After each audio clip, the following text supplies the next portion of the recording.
VCD number 859, இடம் கொல்கத்தா, கிழக்கு வங்காளம். முரளி தேதி 25/3/1968. விளக்கம் கொடுக்கப்பட்ட தேதி 23/1/2008. VCD number 859, place Kolkata, west Bengal. Murli dated 25/3/1968, clarified on 23/1/2008.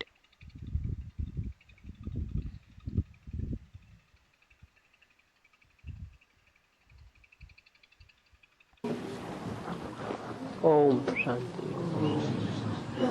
आज का प्रातः क्लास है 25 मार्च 1968। ஓம் சாந்தி. இன்றைய காலை வகுப்பு 25 மார்ச் 1968 अपन को आत्मा समझ कर बैठो और बाप को याद करो। தன்னை ஆத்மா என்று புரிந்து கொண்டு அமருங்கள் மற்றும் தந்தையை நினைவு செய்யுங்கள்.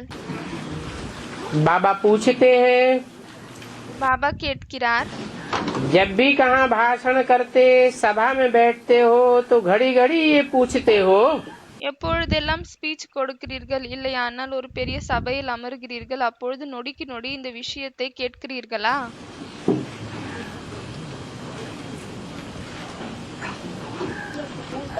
शिव बाबा याद है? சிவபாபா நினைவில் இருக்கிறாரா? बाबा बच्चों के भाषण सुनना चाहते हैं। பாபா குழந்தைகளுடைய சொற்பொழிவு கேட்கணும் என்று விரும்புகிறார். तो देखें किस प्रकार भाषण करते हैं। ஆகவே பாருங்கள் எந்த விதமாக சொற்பொழிவு செய்கிறீர்கள். जब कोई समझने आते हैं व भाषण करते हो तो पहले ये प्रश्न पूछते हो, எப்பொழுதெல்லாம் யாராவது வருகிறார்கள், புரிந்து கொள்வதற்காக வருகிறார்கள், இல்லையானால் கேள்வி கேட்கிறார்கள், அப்பொழுது நீங்கள் இந்த விஷயத்தை முதலில் புரிய வைக்கிறீர்களா? कि तुम अपन को आत्मा समझते हो या देह समझते हो। என்னவென்றால் நீங்கள் தன்னை ஆத்மா என்று புரிந்து கொள்கிறீர்களா இல்லையானால் உடல் என்று புரிந்து கொள்கிறீர்களா?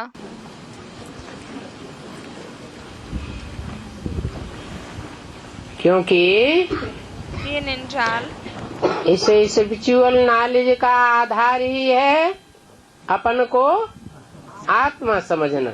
இந்த ஸ்பிரிச்சுவல் நாலேஜினுடைய ஆதாரமே என்னவென்றால் தன்னை ஆத்மா என்று புரிந்து கொள்வதாகும். आत्मा ही पुनर्जन्म में आती है। ஆத்மா தான் மறுபிறவியில் வருகிறது, மறுபிறப்பெடுக்கிறது. अपन को आत्मा समझ परम पिता परमात्मा बाप को याद करो। தன்னை ஆத்மா என்று புரிந்து கொண்டு பரம்பிதா பரமாத்மாவை நினைவு செய்யுங்கள். अपन को आत्मा समझेंगे, தன்னை ஆத்மா என்று புரிந்து கொள்வீர்கள். आत्माओं के बाप परम पिता परमात्मा को याद करेंगे। ஆத்மாவினுடைய தந்தை பரம்பிதா பரமாத்மாவை நினைவு செய்வீர்கள். जान कर और समझ कर, தெரிந்து கொண்டு புரிந்து கொண்டு. तो तुम्हारे विकर्म विनाश होंगे। அப்பொழுது உங்களுடைய விகர்மங்கள் அழியும். क्या युक्ति हुई विकर्म विनाश करने की? விகர்மங்களை அழிப்பதற்கான என்ன யுக்தி இருக்கிறது? युक्ति हुई कि आत्मा जन्म मरण के चक्र में आती है। யுக்தி என்னவென்றால் ஆத்மா பிறப்பு இறப்பினுடைய சக்கரத்தில் வருகிறது. विकर्मों का बोझा चढ़ता है, விகர்மங்களின் சுமை ஏறுகிறது. और परम पिता परमात्मा जन्म मरण के चक्र में नहीं आता। பிறகு பரம்பிதா பரமாத்மா பிறப்பு இறப்பினுடைய சக்கரத்தில் வருவதில்லை. वो एक ही है, न जन्म मरण के चक्र में आता है और न विकर्मी बनता है। அவர் ஒரே ஒருத்தர் தான் இருக்கிறார், பிறப்பு இறப்பினுடைய சக்கரத்திலும் வருவதில்லை. அதே போல் விகர்மங்களை செய்யக்கூடியவர்களும் இல்லை.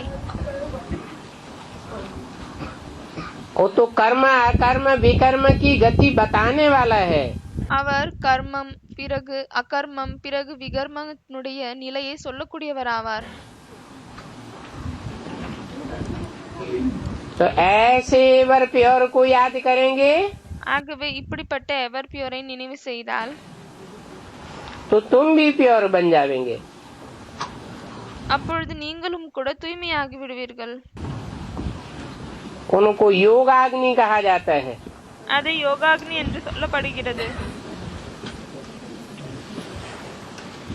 अग्नि कचड़े को भस्म कर देती है ना। நெருப்பு குப்பையை சாம்பல் ஆக்கி விடுகிறது இல்லையா? तो ये बाप की याद भी जन्म जन्मांतर के कचड़े को भस्म करने वाली है। ஆகவே இந்த தந்தையினுடைய நினைவு கூட நிறைய பிறப்பினுடைய குப்பையை எரிக்கக்கூடியதாகும். निराकार बाप निराकार बच्चों को कहते हैं। நிராகார தந்தை நிராகார குழந்தைகளிடம் சொல்கிறார். कहते हैं माना वो निराकार सिर्फ बिंदु नहीं है। சொல்கிறார் அப்படின்னா அந்த நிராகார் வெறும் புள்ளி மட்டும் இல்லை. वो साकार तन में आकर के साकार में वाणी चलाता है। அவர் சாக்கார உடலில் வந்துவிட்டு சாக்காரத்தில் வாணியை சொல்கிறார். लेकिन निराकारी स्टेज में ஆனால் நிராகார நிலையில் இருந்து சொல்கிறார்.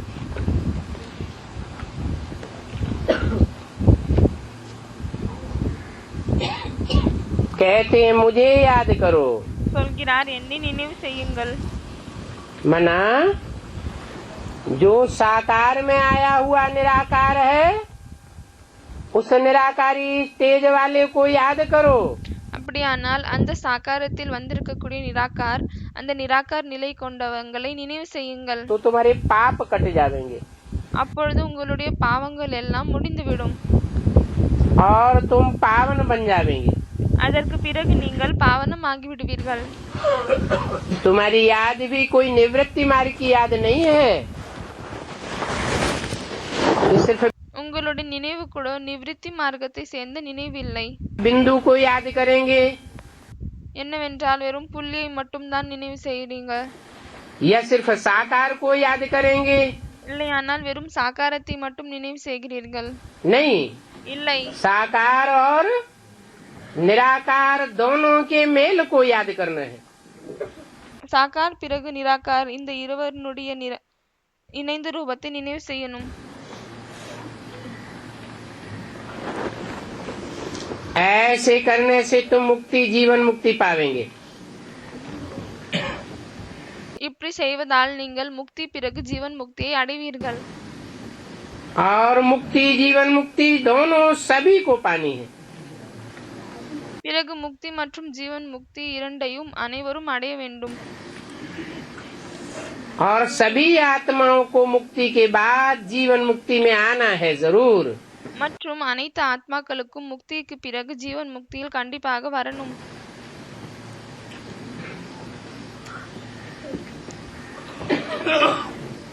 एक परम पिता परमात्मा ही है जिसके लिए न मुक्ति की बात है और न जीवन मुक्ति की बात है। ஒரே ஒரு பரம்பிதா பரமாத்மா மற்றும் தான் இருக்கிறார் யாருக்கு முக்தியினுடைய விஷயமும் இல்லை மற்றும் ஜீவன் முக்தியினுடைய விஷயமும் இல்லை. वो तो सदा शिव है। அவர் எப்பொழுதும் சிவன் ஆவார். इसलिए उसकी याद से तुम्हारे पाप कर्म भस्म होते हैं। அதனால் தான் அவருடைய நினைவின் மூலமாக உங்களுடைய பாவ கர்மங்கள் அழிகிறது. तो घड़ी घड़ी ये कहना पड़े अपन को आत्मा निश्चय करके बैठो। ஆகவே நொடிக்கு நொடி இது சொல்ல வேண்டியதாக இருக்கிறது. தன்னை ஆத்மா என்று நிச்சயம் செய்துவிட்டு அமருங்கள். देवभान में बैठेंगे तो पाप बढ़ेंगे या घटेंगे? தேக அபிமானத்தில் அமர்ந்தால் பாவங்கள் அதிகமாகுமா இல்லையானால் குறையுமா? और ही बढ़ जाएंगे। இன்னமும் அதிகமாகிவிடும். तो बोलो भाइयों और बहनों अपन को आत्मा समझ कर बैठो और बाप को याद करो। ஆகவே சொல்லுங்கள், சகோதர சகோதரிகளை, தன்னை ஆத்மா என்று புரிந்து கொண்டு பிறகு அமருங்கள், தந்தை நினைவு செய்யுங்கள். ये फरमान बाप ने दिया है இது இந்த கட்டளையை தந்தை தான் கொடுத்திருக்கிறார். और यही याद की यात्रा है। பிறகு மற்றும் இதுதான் நினைவினுடைய யாத்திரையாகும். कहते हैं தந்தை मेरे साथ बुद्धि का योग लगाओ என்னோடு புத்தியினுடைய யோகத்தை இணையுங்கள், तो तुम्हारे जन्म जन्मांतर के पाप भस्म हो जाएंगे। அப்பொழுது உங்களுடைய நிறைய ஜென்மத்திற்கான பாவங்கள் சாம்பலாகிவிடும். तुम पापात्मा से पावन आत्मा बन जाएंगे। நீங்கள் பாவம் செய்யக்கூடிய ஆத்மாவில் இருந்து பாவனமான ஆத்மாவாக ஆகிவிடுவீர்கள். ये तुम घड़ी घड़ी याद करावेंगे, समझावेंगे, तब ही समझेंगे। இதை நீங்கள் நொடிக்கு நொடி நினைவில் கொண்டு வருவீர்கள், புரிய வைப்பீர்கள், அப்பொழுதுதான் புரிந்து கொள்வார்கள்.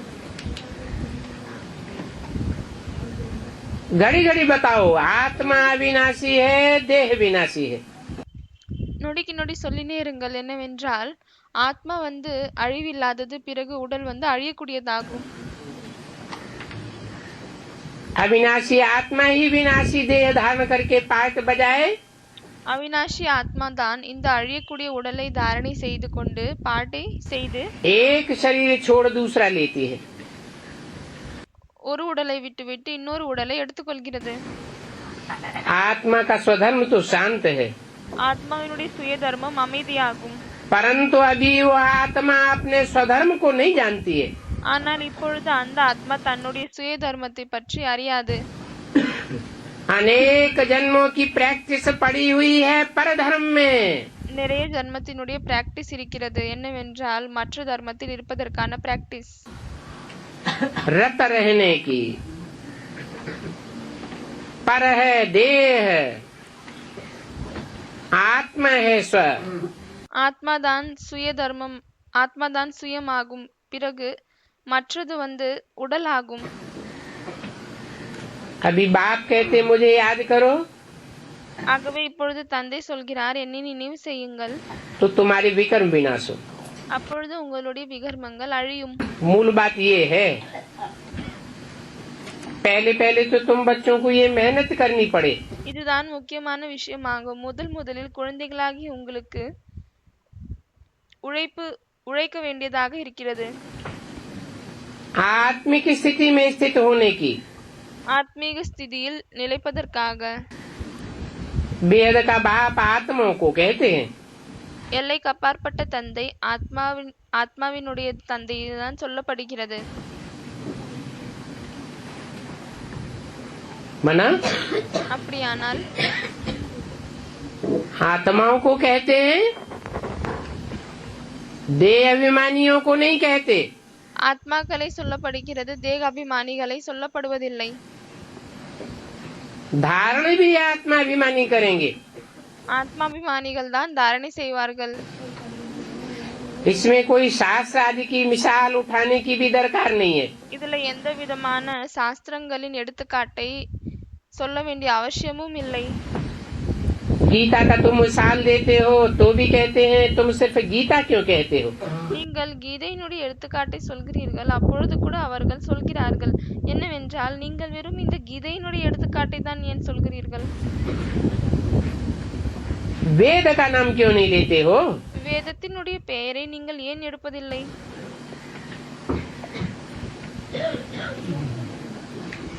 तो क्या कहेंगे। அப்பொழுது என்ன சொல்லணும்.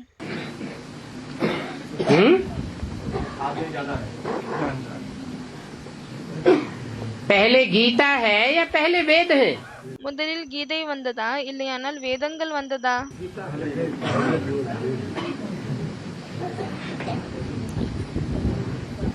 शास्त्रों में लिखा है वेदवाणी ब्रह्मा के मुख से निकली।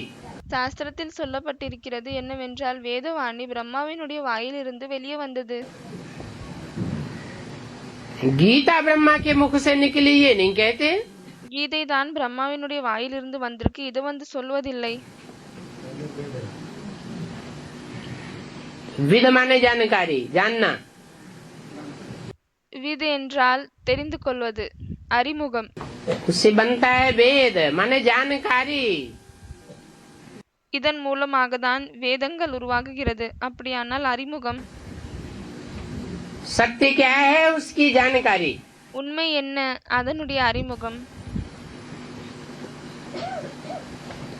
परंतु उन्हें पूछना है तुम वेद का नाम क्यों नहीं लेते हो, तो बोलो। ஆனால் அவர்கள் கேட்கிறார்கள், நீங்கள் வேதங்களுடைய பெயரை ஏன் எடுப்பதில்லை? அப்பொழுது சொல்லுங்கள், ब्रह्मा के मुख से जो वेदवाणी निकली, பிரம்மாவினுடைய வாயிலிருந்து என்ன வேதங்கள் வெளியே வந்ததோ वो वेदवाणी को न ब्रह्मा ने पहचाना, जाना, அந்த வேதவாணியை பிரம்மா கூட தெரிந்து கொள்ளவில்லை, அறியவில்லை. और न उस रचयिता बाप को जाना, மற்றும் அந்த படைக்கக்கூடிய தந்தையும் கூட அறியவில்லை. वेदवाणी सामान्य रूप से कोई की समझ में नहीं आती। வேதவாணி சாதாரண ரூபத்தில் எல்லாருடைய புரிதலும் வருவதில்லை. वो बाप ही आकर के वेदवाणी का क्लैरिफिकेशन देते हैं।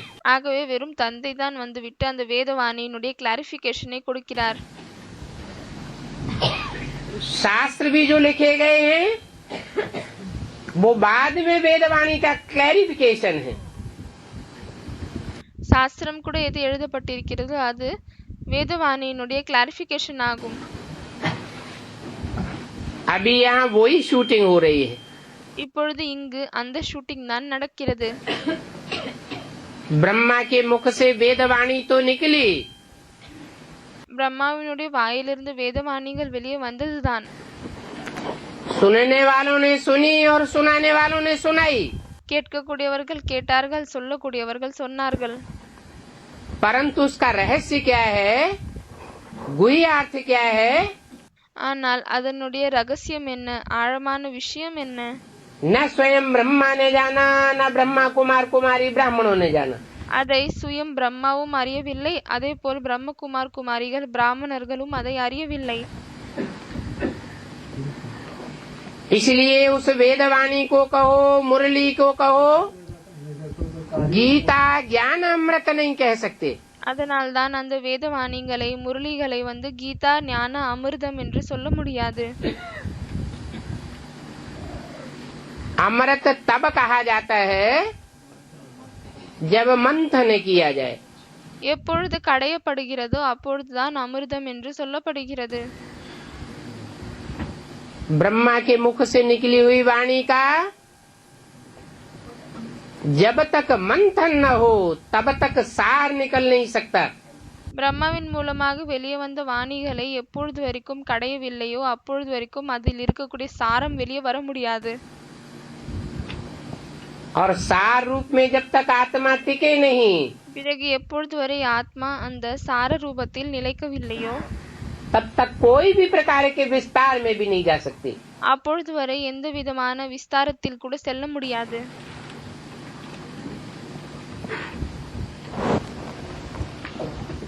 अभी बाप कहते हैं मुझे याद करो, இப்பொழுது தந்தை சொல்கிறார், என்னை நினைவு செய்யுங்கள், तब ही तुम्हारे विकर्म विनाश होंगे। அப்பொழுதுதான் உங்களுடைய விகர்மங்கள் அழியும்.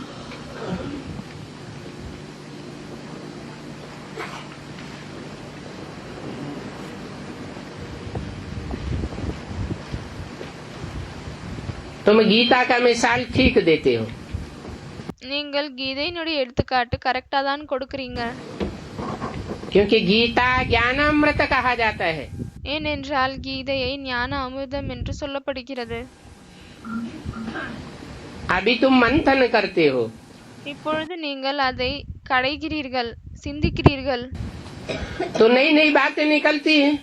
அப்பொழுது புதிய புதிய விஷயங்கள் வெளியே வருகிறது. बाबा ने कहा था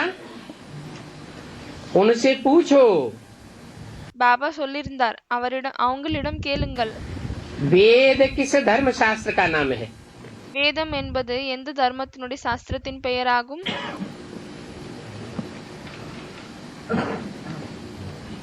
वेदों से कौन सा धर्म स्थापन हुआ?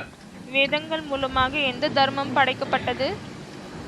धर्म तो मुख्य है ही 4 முக்கியமான தர்மங்களே 4 தான். और 4 ही वेद बताते हैं. பிறகு 4 வேதங்களை தான் சொல்லப்படுகிறது. परंतु ये वेद किस धर्म का शास्त्र है? ஆனால் இந்த வேதம் எந்த தர்மத்தினுடைய சாஸ்திரமாகும்? कब कोई ने बताया क्या? இதை பற்றி யாராவது எப்பொழுதாவது சொன்னாங்களா என்ன? कहते हैं वैदिक धर्म के हैं. சொல்கிறார்கள் வைதிக் தர்மத்தினுடையதாகும்.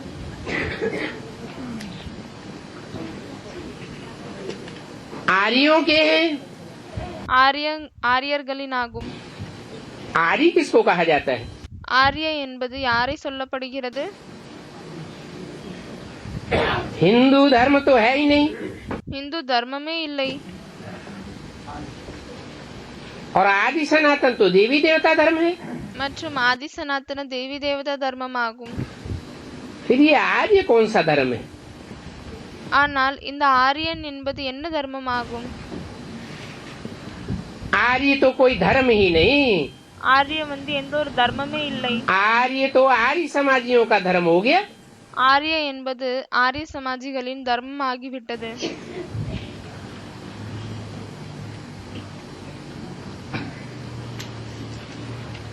आर्य धर्म तो नाम ही नहीं है. ஆரிய தர்மம் என்ற பெயரே இல்லை. ये आर्य धर्म किसने स्थापन किया? இந்த ஆரிய தர்மத்தை யார் படைச்சாங்க? वास्तव में तुमको गीता का भी नाम नहीं उठाना है. உண்மையில் உங்களுக்கு இந்த கீதையினுடைய பெயரை கூட எடுக்க கூடாது. पहली बात अपन को आत्मा समझ बाप को याद करो. முதல் விஷயம் தன்னை ஆத்மா என்று புரிந்து கொண்டு தந்தையை நினைவு செய்யுங்கள். तो तुम सतो प्रधान बन जावेंगे. ஆகவே நீங்கள் சத்தோப்பிரதானமாகி விடுவீர்கள். इस समय सभी तमो प्रधान है. இந்த நேரத்தில் அனைவரும் தமோ பிரதானமாக இருக்கிறார்கள். पहले पहले तो बाप का ही परिचय देना है. முதலில் தந்தையினுடைய அறிமுகம் தான் கொடுக்கணும். और महिमा भी बाप की करनी है. மற்றும் தந்தையினுடைய மகிமை தான் செய்யணும். वो बाप ही शांति का सागर है. அந்த தந்தை தான் சாந்தியினுடைய கடல் ஆவார். वो बाप कहते हैं माम एकम याद करो. அந்த தந்தை சொல்கிறார் என்னை ஒருவனை மற்றும் நினைவு செய்யுங்கள். उस शांति सागर बाप को याद करेंगे तो तुम शांत हो जावेंगे. அந்த சாந்தியினுடைய கடல் தந்தை நினைவு செய்வீர்கள். அப்படியானால் நீங்களும் அமைதியாகி விடுவீர்கள். तुमको शांति मिल जाएगी. உங்களுக்கு கூட அந்த அமைதி கிடைத்து விடுகிறது. तो बाप की महिमा करनी है. ये भी तुम तब कह सकेंगे ஆகவே தந்தைக்கும் கூட மகிமை செய்யணும். இது கூட நீங்கள் அப்பொழுதுதான் சொல்ல முடியும். जब खुद शांत स्वरूप में स्थित होंगे. எப்பொழுது நீங்கள் சுயம் சாந்த ஸ்வரூபத்தில் நிலைப்பீர்களோ. बाप को याद करते होंगे. தந்தை நினைவு செய்வீர்களோ. इस बात में बच्चों को बहुत कमजोरी है. இந்த விஷயத்தில் குழந்தைகளுக்கு மிகவும் அதிகமாக பலவீனம் இருக்கிறது. बाप हमेशा कहते हैं याद की यात्रा का चार्ट भेजो. பாபா வந்து எப்பொழுதிலிருந்து சொல்லிக் கொண்டேதான் இருக்கிறார். என்னவென்றால் நினைவினுடைய யாத்திரையின் சார்ட்டை அனுப்புங்க. कोई का भी चार्ट बाबा के पास नहीं आता. யாருடைய சார்ட் கூட பாபாவிடம் வருவதே இல்லை. अनन्य बच्चों के लिए बाबा कहते हैं दिल से हर एक पूछे. அனன்ய குழந்தைகளுக்காக பாபா சொல்கிறார் மனதிலிருந்து ஒவ்வொருத்தரும் கேளுங்கள். हम कहाँ तक याद करते हैं? நாம் எங்கு வரை நினைவு செய்கிறோம்? दिल से अथाह खुशी रहनी चाहिए. மனதில் மிகவும் அதிகமாக சந்தோஷம் இருக்க வேண்டும்.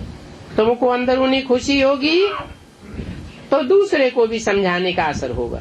உங்களுக்கு உள்ளுக்குள்ளே சந்தோஷம் இருந்தால் மற்றவர்களுக்கும் நீங்கள் சொல்வதின் பிரபாவம் ஏற்படும். मैं भी तो देखूं अनन्य बच्चे मुझे कितना याद करते हैं. அனன்ய குழந்தைகள் என்னை எவ்வளவு நினைவு செய்கிறாங்க. இதை நான் கூட பார்க்கிறேன். बाबा के पास राजाओं के चित्र बनाकर ले आए थे. பாபாவிடம் ராஜாவினுடைய சித்திரங்களை உருவாக்கி விட்டு கொண்டு வந்தார்கள். अभी चित्र बनाना होता है, सिर्फ प्रवृत्ति मार्ग का।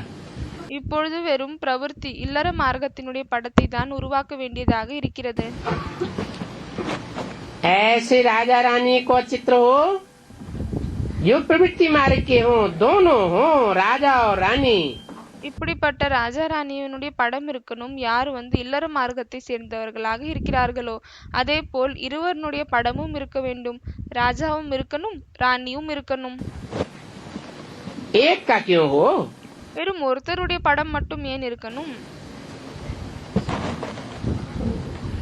वो तो निवृत्ति मार्ग हो जाए। அது பிறகு சந்நியாச மார்க்கமாகிவிடும். सिंगल राजा का चित्र लावेंगे तो निवृत्ति मार्ग का हुआ। சிங்கிளா வெறும் ராஜாவினுடைய படத்தை மட்டும் கொண்டு வந்தீர்கள் அப்படின்னா அது சந்நியாச மார்க்கம் ஆகிவிட்டது. बाबा तो पास ही नहीं करेंगे। பாபா அது பாஸே பண்ண மாட்டாரு. क्यों? ஏன் அப்படி? क्योंकि बाबा तो जिस धर्म की स्थापना करते हैं ஏனென்றால் பாபா என்ன தர்மத்தை படைக்கிறாரோ वो तो प्रवृत्ति मार्ग का धर्म है। அது இல்லற மார்க்கத்தின் தர்மம் ஆகும். निवृत्ति मार्ग के धर्म की स्थापना तो विधर्मी धर्म पिताएं करते हैं। ஆகவே சந்நியாச மார்க்கத்தின் தர்மத்தின் படைப்பு விதர்மி தர்ம பிதாக்கள் தான் செய்கிறார்கள். वो प्रवृत्ति को मानते ही नहीं। ஏனென்றால் அவர்கள் இல்லற மார்க்கத்தை ஏற்றுக்கொள்வதே இல்லை.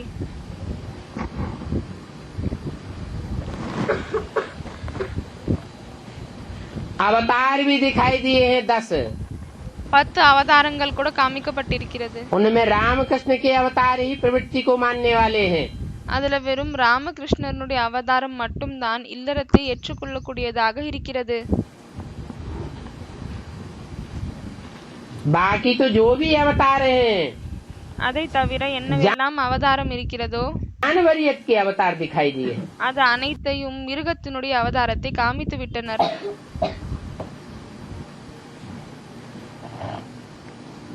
वो धरणी का आधार लेते ही नहीं है। அவர்கள் பூமியினுடைய ஆதாரத்தை எடுத்துக்கொள்வதே இல்லை.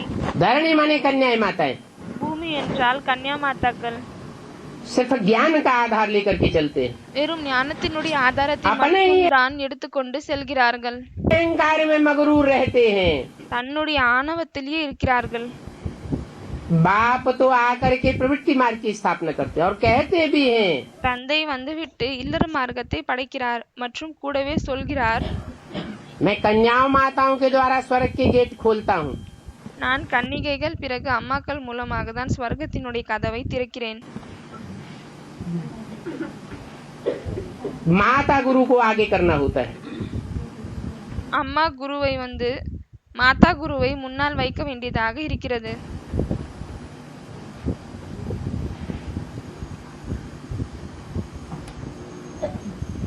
तो बाबा निवृत्ति मार्ग के चित्रों को पास नहीं करेंगे, कहेंगे तुमने अपनी मत से बनाया है।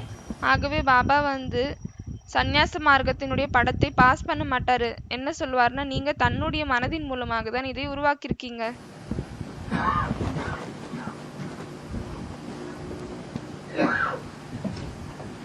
अगर कोई ने कहा कि फलाने ने ये चित्र बहुत अच्छा बनाया है, ஒருவேளை யாராவது சொல்றாங்க இந்த குறிப்பிட்ட நபர் இந்த படத்தை ரொம்ப நல்லா உருவாக்கியிருக்காங்க, बाबा तो कहेंगे ये राय अच्छी नहीं है।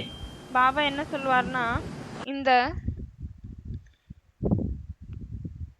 வழி நல்லாவே இல்ல. ये प्रवृत्ति मार्ग के राजा रानी कहाँ हैं? இவங்க பிரவೃತ್ತಿ இல்லற மார்க்கத்தினுடைய ராஜராணியாக எங்க இருக்காங்க? निवृत्ति मार्ग तो होता ही है सन्यासियों का। குடும்ப வாழ்க்கையிலிருந்து அப்பாற்பட்ட மார்க்கம் சன்னியாசிகளுடைய மார்க்கமாகும். तो पहले पहले मूल बात ये कहना है भाइयों और बहनों, ஆகவே முதலில் முக்கியமான விஷயம் இதைதான் சொல்லணும். என்னவென்றால், சகோதர சகோதரிகளே, अपन को आत्मा समझो। தன்னை ஆத்மா என்று புரிந்து கொள்ளுங்கள். आत्मा राजा है ஆத்மா ராஜாவாகும். और शरीर शरीर तो उसके अधीन होना चाहिए। பிறகு உடல் உடல் வந்து அதற்கு கண்ட்ரோல் அடிமையாக இருக்க வேண்டும். ये प्रवृत्ति है शरीर और आत्मा की। ஆகவே இந்த உடல் மற்றும் ஆத்மாவினுடைய ஒன்றாக இருக்கக்கூடிய பிரவருத்தி மார்க்கமாகும். உடல் மற்றும் ஆத்மா ஒன்றாக இருக்கிறது, இது குடும்ப மார்க்கமாகும். ऐसे और कोई सत्संग में नहीं समझावेंगे இப்படி வேற எந்த ஒரு சத்சங்கத்திலையும் புரிய வைக்க மாட்டாங்க. और वास्तव में மற்றும் உண்மையிலே सत्संग तो कोई है ही नहीं, உண்மையான தொடர்பு யாருமே இல்லை. सब कुसंग है। அனைத்துமே பொய்யான தொடர்புதான். सत्य तो एक बाप ही है जो आकर के सनातन धर्म की स्थापना करते हैं। உண்மையானவர் ஒரே ஒரு தந்தை தான், அவர்தான் வந்துவிட்டு சனாதன தர்மத்தை படைக்கிறார். सत्य का संग तो एक ही है। உண்மையினுடைய தொடர்பு ஒன்னே ஒண்ணுதான். आत्मा को भूतों का संग करना पड़ता है। ஆத்மாவிற்கு பூதங்களுடைய தொடர்பில் வர வேண்டியதாக இருக்கிறது. ये है बिल्कुल नई बात। இது ஒரேடியாக புதிய விஷயமாகும். कहाँ भूतों का संग करना पड़ता है? எங்கு பூதங்களுடைய தொடர்பில் வர வேண்டியதாக இருக்கிறது? है द्वापर कलयुग में आत्मा को 5 भूतों का संग का रंग लगता है। துவாபர கலியுகத்தில் ஆத்மாவிற்கு 5 பூதங்களுடைய சங்கத்தின் சாயம் ஏற்படுகிறது. ये शरीर है 5 भूतों का संघात। இந்த உடல் வந்து 5 பூதங்களுடைய சேர்க்கையாகும். तो क्या सतयुग त्रेता में शरीर नहीं होते? ஆகவே சத்யுகம் திரேதாயுகத்தில இந்த உடல் இருக்காதா என்ன? देह तो होती है, உடல் இருக்கும் परंतु தான். देह में आत्मा का लगाव नहीं लगता है। ஆனால் ஆத்மாவிற்கு இந்த உடலோடு ஈடுபாடு ஏற்படாது. कि वेद आदि कुछ भी नहीं है। இந்த வேதங்கள் எல்லாம் எதுவுமே இல்லை. वेद से तो कोई धर्म स्थापन नहीं हुआ है। வேதங்கள் மூலமாக என்ன ஒரு தர்மமும் கூட படைக்கப்படவில்லை. तो हम वेदों को क्यों माने? ஆகவே நாங்கள் வேதங்களை ஏன் ये तो ஏற்றுக்கொள்ள? भक्ति मार्ग के अनेक वेद शास्त्र बनाए हैं। இது பக்தி மார்க்கத்தில் நிறைய வேத சாஸ்திரங்களை உருவாக்கியிருக்காங்க. पहले पहले तो बाप का परिचय देना है। முதலில் தந்தையினுடைய அறிமுகம் தான் கொடுக்கணும். कोई में भी ये नॉलेज नहीं है। யாருக்குள் கூட இந்த ஞானமே இல்லை. खुद ही कहते आए हैं नेति नेति। தானே சொல்லிக் கொண்டே வந்திருக்காங்க, தெரியாது தெரியாது. के आदि मध्य अंत को नहीं जानते। நாங்கள் அவருடைய ஆரம்பம் நடு கடைசி பற்றி அறிய மாட்டோம். 25 मार्च 1968 की वाणी का दूसरा पेज। வாணியினுடைய 2வது பக்கம். अब नहीं जानते हैं இப்பொழுது அறிய மாட்டீர்கள், तो नास्तिक हुए ना। அப்பொழுது நாஸ்திகர்கள் ஆகிவிட்டீர்கள் இல்லையா? जो बाप और बाप की रचना को जानते हैं वो आस्तिक हैं। யார் தந்தை பிறகு தந்தையினுடைய படைப்பை பற்றி அறிகிறார்களோ அவர்கள்தான் ஆஸ்திக் ஆவாங்க. नहीं जानते हैं तो नास्तिक है। தெரியவில்லை அப்படின்னா நாஸ்திகர்கள் ஆவாங்க. अभी बाप स्वयं कहते हैं कि आस्तिक बनो। ஆகவே இப்பொழுது தந்தை சுயம் சொல்றாரு, ஆஸ்திக் ஆகுங்க. रचयिता बाप को जानो और उसकी रचना को जानो। படைக்கக்கூடிய தந்தையை அறியுங்கள், பிறகு அவருடைய படைப்பை பற்றி அறியுங்கள். कौन है रचयिता बाप? யாரு படைக்கக்கூடிய தந்தை ஆவார்?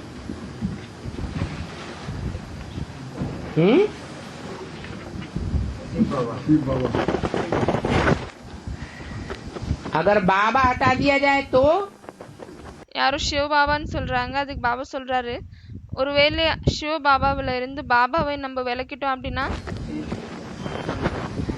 शिव बाप को रचयिता कहें? சிவ தந்தையை படைக்கக்கூடியவர்னு சொல்ல முடியுமா? शिव बाप स्वयं ही रचता नहीं है சிவ தந்தை சுயமே படைக்கக்கூடியவர் இல்லை.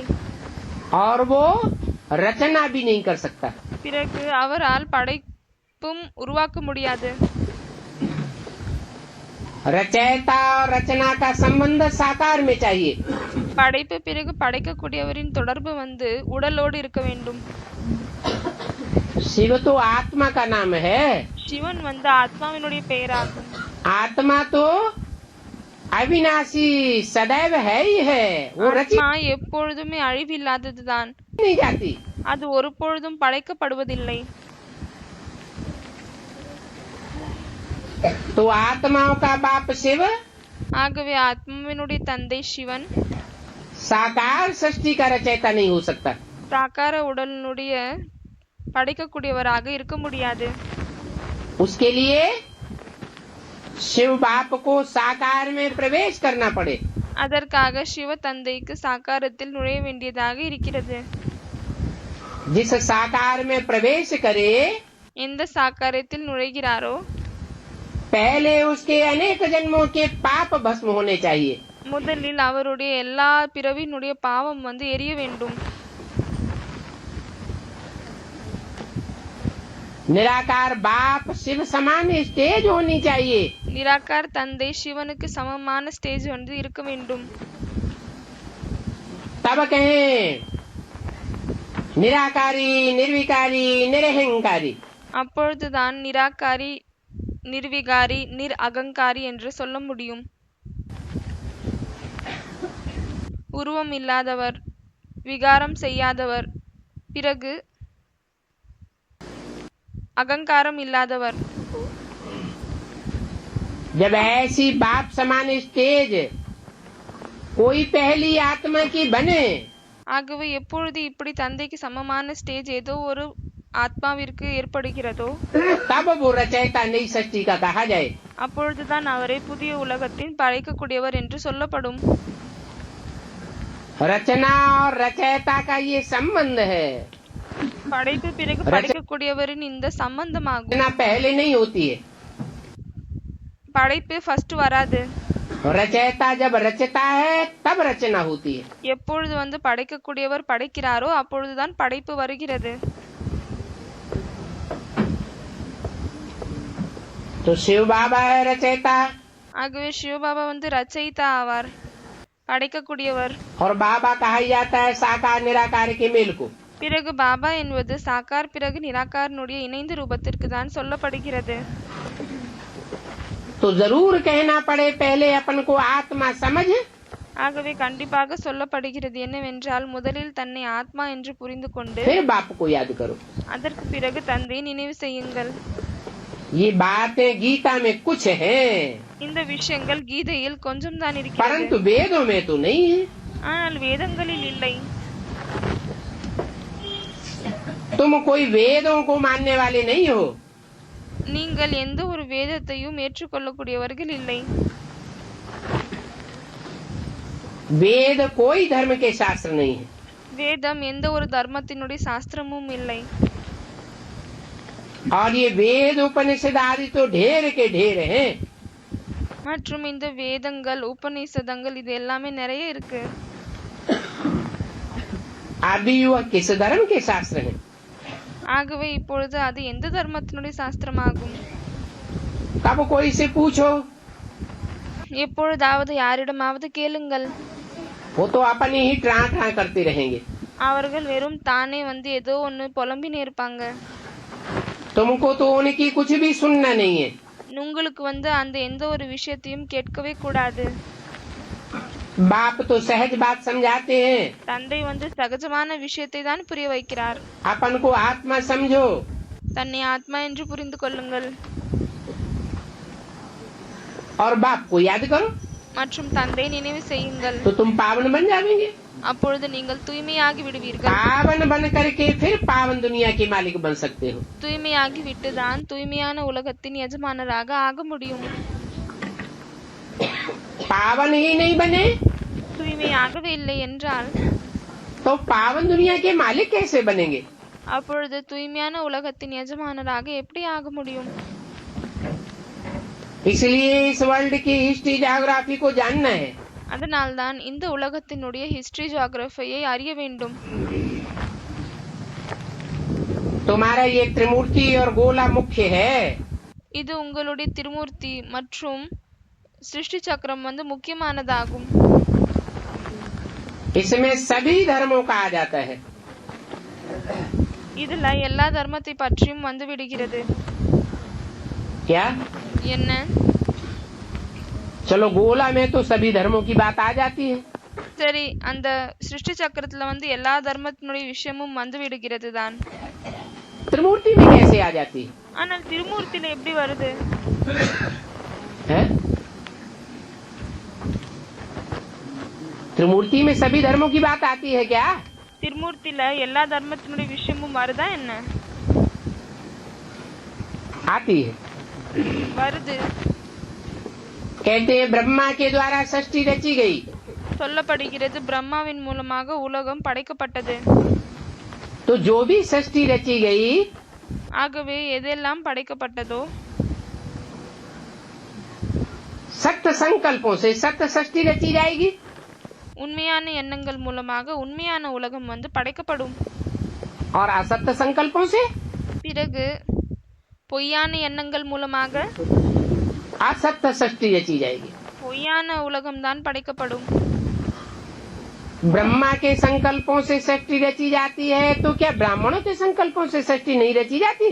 ஆகவே பிரம்மாவினுடைய எண்ணங்கள் மூலமாக எப்பொழுது உலகம் படைக்கப்படுகிறதோ அப்பொழுது பிராமணர்களின் எண்ணங்கள் மூலமாக உலகம் படைக்க முடியாதா என்ன? रची जाती है। படைக்கப்படுகிறது. ब्रह्मा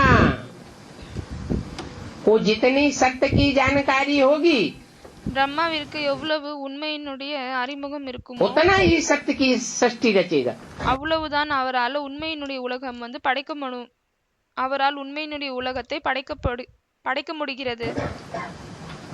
முடியும். संपूर्ण सत्य की जानकारी होगी, संपूर्ण सच्ची सृष्टि रचेगा।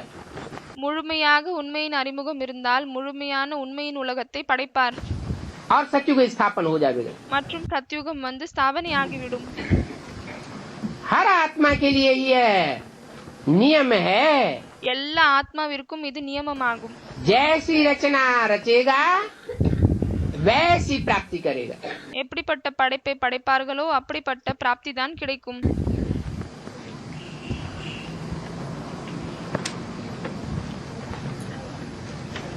तो पहले पहले है देवी देवताओं का धर्म। ஆகவே முதலில் என்னவென்றால் தேவி தேவதாக்களின் தர்மம் தான் இருக்கிறது.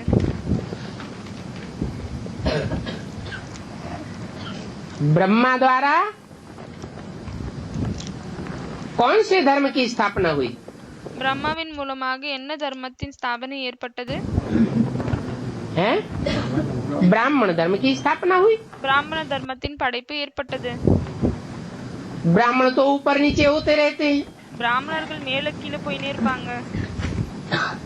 जब ऊपर नीचे होना बंद हो जाए, எப்பொழுது மேலே கீழே போகுவது வந்து நிக்குதோ पक्का ब्राह्मण बन जाए, பக்கவான பிராமணராக ஆகிவிடுகிறார்களோ यज्ञोपवीतधारी பூநூலை தாரணை செய்யக்கூடியவர்கள் 3 सूत्रों का पूरा ज्ञान धारण कर ले, 3 கயிறினுடைய முழு ஞானத்தையும் தாரணை செய்து விடுகிறார்கள். ब्रह्मा के द्वारा कैसे कैसे ब्राह्मणों की पैदाइश होती है। பிரம்மாவின் மூலமாக எப்படியெல்லாம் பிராமணர்களின் படைப்பு ஏற்படுகிறது. एक ही तरह के ब्राह्मण बनते हैं ஒரே விதமான பிராமணர்கள் தான் ஆகுகிறார்களா या 9 कुरी के ब्राह्मण बनते हैं? இல்லையானால் 9 குறிகளின் பிராமணர்கள் இருக்கிறார்களா? ब्रह्मा द्वारा 9 प्रकार के ब्राह्मणों की रचना होती है। பிரம்மாவின் மூலமாக 9 விதமான பிராமணர்கள் படைக்கப்படுகிறார்கள். एक से एक श्रेष्ठ और एक से एक कर्म भ्रष्ट धर्म भ्रष्ट। ஒருத்தரை விட இன்னொருத்தர் சிரேஷ்டமானவங்க, பிறகு ஒருத்தரை விட இன்னொருத்தவங்க தர்ம பிரஷ்டம், பிறகு கர்மமும் பிரஷ்டமானதாக இருக்கக்கூடியவர்களும் இருக்கிறார்கள். तो दुनिया में कितने प्रकार के धर्म बन गए? அதனால்தான் உலகத்தில் எத்தனை விதமான தர்மங்கள் உருவாகிவிட்டன? 9 प्रकार के धर्मों की रचना हो गई। 9 விதமான தர்மங்களின் படைப்பு ஏற்பட்டு விட்டது. तो कह सकते हैं ஆகவே சொல்லப்படும் कि त्रिमूर्ति में என்னவென்றால் सभी धर्मों की बात आ जाती है। திருமூர்த்தியில் எல்லா தர்மத்தினுடைய விஷயமும் வந்து விடுகிறது. वास्तव में ब्रह्मा की गोद में सब धर्म की आत्माएं पलती हैं। உண்மையில் பிரம்மாவினுடைய மடியில் அனைத்து தர்மத்தினுடைய ஆத்மாக்களும் இருக்கிறார்கள், பராமரிப்பு எடுத்துக்கொள்கிறார்கள். परंतु विष्णु की गोद में ஆனால் விஷ்ணுவினுடைய மடியில் किसकी पालना होती है? யாருக்கு பாலனை ஏற்படுகிறது? सब धर्मों की पालना नहीं हो सकती। அனைத்து தர்மத்திற்கும் பாலனை ஏற்படாது. उनके द्वारा तो सिर्फ देवता धर्म की आत्माओं की ही पालना होती है। அவங்க மூலமாக வெறும் தேவதா தர்மத்தினுடைய பாலனை படைப்பு மட்டும்தான் ஏற்படுகிறது.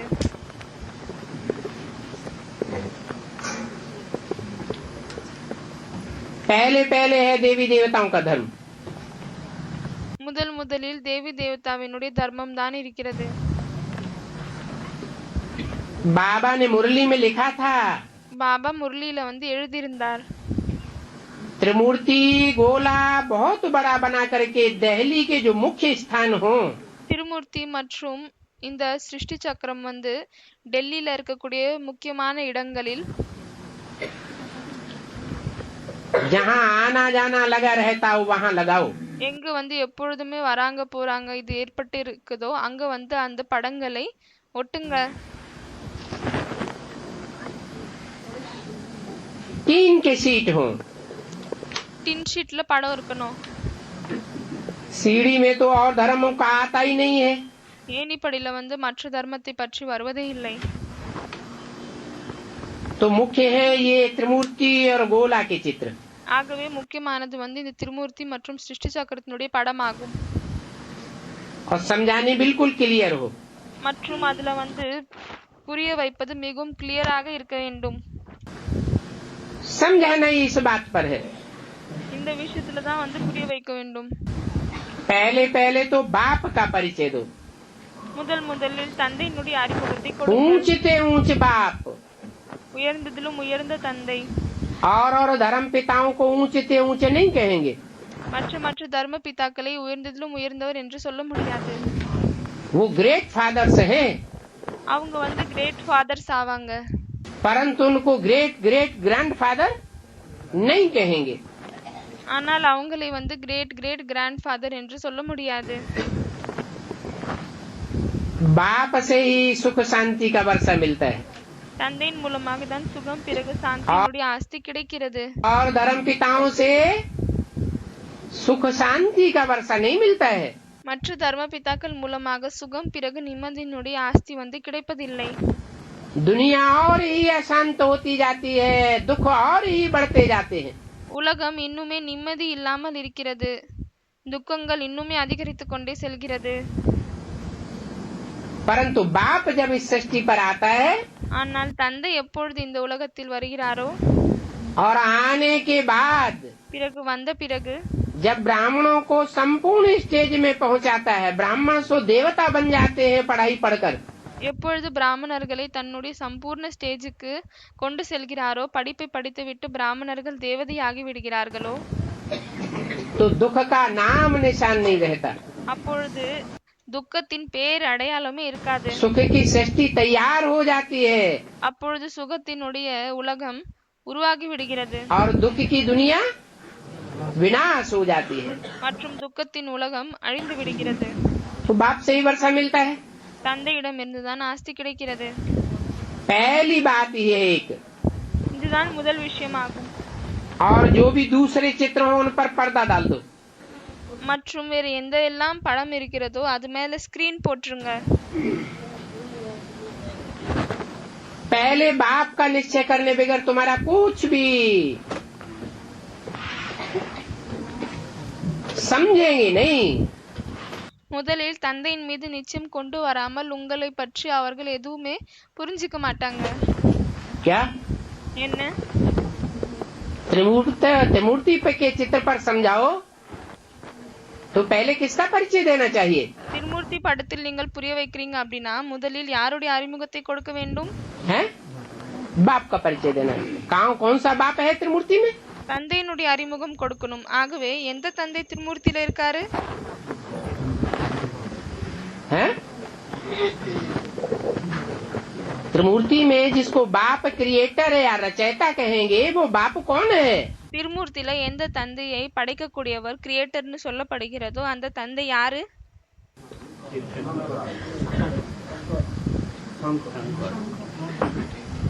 उन बेसिक नॉलेज वालों ने तो ऊपर शिव ज्योति बिंदु को रख दिया है।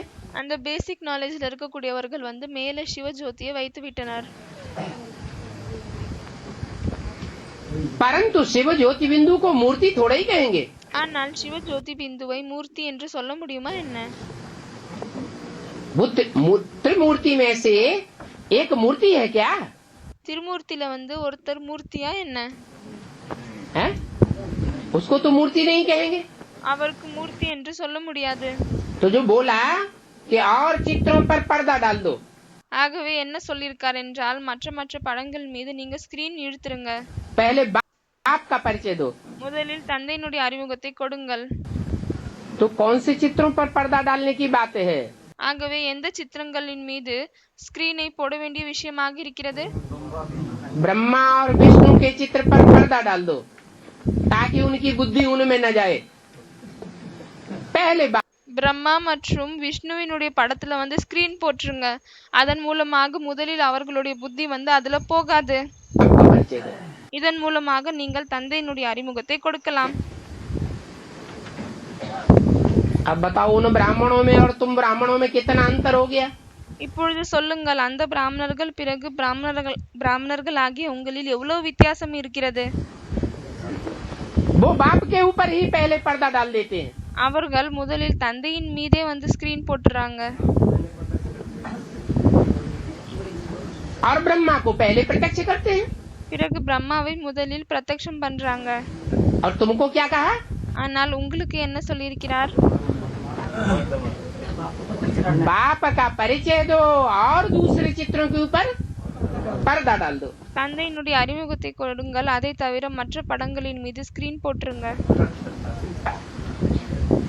पहले बाप का निश्चय कराने के बगैर तुम्हारा कुछ भी नहीं समझेंगे। முதலில் தந்தையின் மீது நிச்சயம் செய்யாமல் வேற எதுவுமே உங்களை பற்றி புரிஞ்சுக்க மாட்டாங்க. अगर बाप को ही नहीं समझते हैं ஒருவேளை தந்தையை நீங்கள் புரிஞ்சிக்கவில்லை அப்படின்னா तो उनको और चित्रों पर समझाना बिल्कुल फालतू है। பிறகு அவர்களுக்கு மற்ற படங்களை பற்றி புரிய வைப்பது இது மிகவும் வீணானதாக விடுகிறது. क्या என்ன? हमारे कुल का होगा तो बाप के चित्र के ऊपर समझानी उसको समझ में आ जाएगी। हमारे कुल का नहीं होगा நம்ம குலத்தை சேர்ந்தவங்களாக இருந்தாங்க அப்படின்னா தந்தையின் படத்தின் விஷயங்கள் எல்லாமே அவங்களுக்கு புரிய வரும். ஒருவேளை நம்ம குலத்தை சேர்ந்தவங்களாக இல்லை அப்படின்னா तो कितना भी समझाओ எவ்வளவு வேணாலும் புரிய வைங்க, पूरी बात समझेगा नहीं। और अब अगर खींच के समझ भी लिया அப்பொழுதும் அவர்களால் முழு விஷயத்தை புரிஞ்சுக்க முடியாது. ஒருவேளை ரொம்ப இழுத்துனே அவங்க புரிஞ்சுக்கினாலும் சரி, तो आगे चल करके जब परीक्षाओं के दौर आएंगे तो हमको धोखा दे जाएगा। அப்பொழுது முன்னால் சென்று விட்டு எப்பொழுது பரீட்சையினுடைய நேரம் வருமோ அப்பொழுது அவங்க நம்மளுக்கு ஏமாற்றி விடுவார்கள், ஏமாற்றத்தை கொடுப்பார்கள். यहाँ भी धोखा देगा இங்கேயும் ஏமாற்றத்தை கொடுப்பார்கள். और द्वापर कलयुग में भी जब विधर्मियों का राज चलेगा तो वहाँ भी धोखा दे जाएगा। மற்றும் துவாபர கலியுகத்திலும் எப்பொழுது விதர்மிகளுடைய ராஜ்யம் நடக்குமோ அங்கு கூட நம்மளுக்கு அவங்க ஏமாற்றத்தை தான் கொடுப்பாங்க. बाप के परिचय मिलने बगैर फालतू डिबेट करते रहेंगे। தந்தையினுடைய அறிமுகம் கிடைக்காமல் அவங்க வீணான விவாதம் தான் செய்வாங்க. अलग को समझने बगैर कुछ भी नहीं समझेंगे। அலஃபை புரிஞ்சுக்காமல் வேற எதுவுமே புரிஞ்சுக்க முடியாது. बाबा के परिचय बगैर और कुछ भी बात मत करो। தந்தையினுடைய அறிமுகத்தை தவிர வேற எந்த ஒரு விஷயமும் நீங்கள் பேசாதீர்கள். डिटेल में जाने की दरकार ही नहीं। டீடைல்ல செல்ல வேண்டிய அவசியமே இல்லை. बाप का परिचय, முதலில் தந்தையினுடைய அறிமுகம். बाप से ही बेहद का वर्षा मिलता है। தந்தையிடம் இருந்துதான் எல்லைக்கு அப்பாற்பட்ட ஆஸ்தி கிடைக்கிறது. बाबा ख्याल करते हैं பாபா யோசிக்கிறாரு, ऐसी सहज बात क्यों नहीं समझाते हैं। இப்படிப்பட்ட சகஜமான விஷயங்களை ஏன் புரிய வைப்பதில்லை? न समझते हैं और न समझाते हैं। புரிஞ்சுக்கிறதும் இல்லை, அதே போல் புரிய வைப்பதும் இல்லை. तुम्हारी आत्मा का बाप शिव है, உங்களுடைய ஆத்மாக்களின் தந்தை சிவன் ஆவார். वो बिंदु बिंदु आत्माओं का बाप है. அவர் புள்ளி புள்ளி ஆத்மாக்களின் தந்தை तुम सब ஆவார். बिंदु बिंदु आत्माएं आपस में ब्रदर्स हो. நீங்கள் अनेवரும் புள்ளி புள்ளி ஆத்மாக்கள், ஒருத்தருக்கினொருத்தர் சகோதரர்கள் ஆவீர்கள். भाई बहन भी नहीं हो. சகோதர சகோதரி கூட கிடையாது. तो बेहद के बाप से जरूर वर्षा मिलना चाहिए. ஆகவே எல்லைக்கு அப்பாற்பட்ட தந்தையிடமிருந்து கண்டிப்பாக ஆஸ்தி கிடைக்க வேண்டும். आत्माओं के बाप से आत्मिक वर्षा मिलेगा ஆத்மாக்களின் தந்தையிடமிருந்து ஆத்மீக வர்ஷா கிடைக்குமா, या देह के सुखों का वर्षा मिलेगा. இல்லையானால் தேகத்தின் சுகங்களின் ஆஸ்தி கிடைக்குமா? आत्मिक वर्षा मिलता है. ஆத்மீக ஆஸ்தி கிடைக்கிறது. फिर बाद में तुम तमो प्रधान बनते हो. அதற்கு பிறகுதான் நீங்கள் தமோ பிரதானமாக ஆகுகிறீர்கள். जब अपन को देह समझना शुरू करते हो. எப்பொழுதிலிருந்து நீங்கள் தன்னை தேகம் என்று புரிந்து கொள்ள தொடங்குகிறீர்களோ, बाप को याद करो तो सतो प्रधान बन जाएंगे. தந்தை நினைவு செய்யுங்கள், அப்பொழுது நீங்கள் சத்தோ பிரதானமாக ஆகிவிடுவீர்கள். पहले पहले ये समझानी चाहिए. முதலில் இந்த புரிய வைக்கும் விஷயம் தேவை. मूल बात ये है. முக்கியமான விஷயமே இதுதான். रचयिता को जानना படைப்பை பற்றி தெரிந்து கொள்வது, और रचना को जानना. பிறகு படைக்கக்கூடியவரை பற்றி தெரிந்து கொள்வது. कोई भी नहीं जानते हैं யாருமே இதை பற்றி அறிய कि மாட்டார்கள். रचयिता कौन है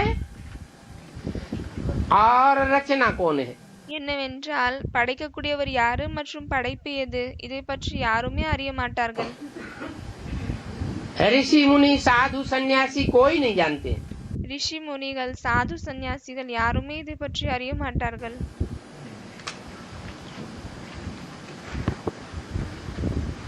गोया नास्तिक हो गए. அப்படின்னா அவங்க நாஸ்திக ஆகிவிட்டாங்க. तो पहले पहले बाप का निश्चय बिठा करके आस्तिक बनाना है. ஆகவே முதலில் தந்தையின் மீது நிச்சயத்தை அமர வைத்து ஆஸ்தி காக்கணும். उनकी आस्था बैठाना है. அவர்களுக்கு இந்த நம்பிக்கையை அமர வைக்கணும். उनकी आस्था एक बाप पर बैठती है तो कहेंगे आस्तिक. அவர்களின் நம்பிக்கை ஒரு தந்தையின் மீது இருக்கிறது என்றால் அவர்களை ஆஸ்திக் என்று சொல்லப்படும்.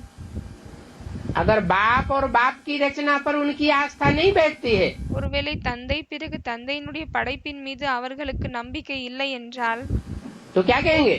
என்ன சொல்லப்படுகிறது? நாஸ்திக் என்று சொல்லப்படுகிறது. बाप कहते हैं தந்தை சொல்கிறார், तुम मुझे जानने से सारी रेजगारी की बातें समझ जाएंगे. நீங்கள் என்னை அறிவதால் இதன் மூலமாக எல்லா விதமான விஷயத்தையும் புரிந்து கொள்வீர்கள். मुझे नहीं जाना என்னை அறியவில்லை என்றால் तो कुछ भी डिटेल नहीं समझेंगे. அப்பொழுது எந்த விதமான டீடைல் ஆழமான விஷயங்களை புரிஞ்சுக்க முடியாது. मुफ्त में टाइम वेस्ट करते हो. ஃப்ரீயாவே உங்க டைமை வேஸ்ட் பண்றீங்க. चित्र भी ड्रामा अनुसार जो बने हैं वो ठीक है. படங்கள் கூட டிராமாவின் அடிப்படையில் என்னவெல்லாம் உருவாக்கப்பட்டிருக்கிறதோ அது எல்லாம் கரெக்ட் தான். परंतु बाबा सोच में बैठते हैं. ஆனால் தந்தை சிந்தனையில் அமர்கிறார். तुम इतनी मेहनत करते हो फिर भी कोई की बुद्धि में क्यों नहीं बैठता. நீங்கள் இவ்வளவு முயற்சி செய்கிறீர்கள், அப்பொழுது கூட யாருடைய புத்தியிலையும் ஏன் அமருவதில்லை?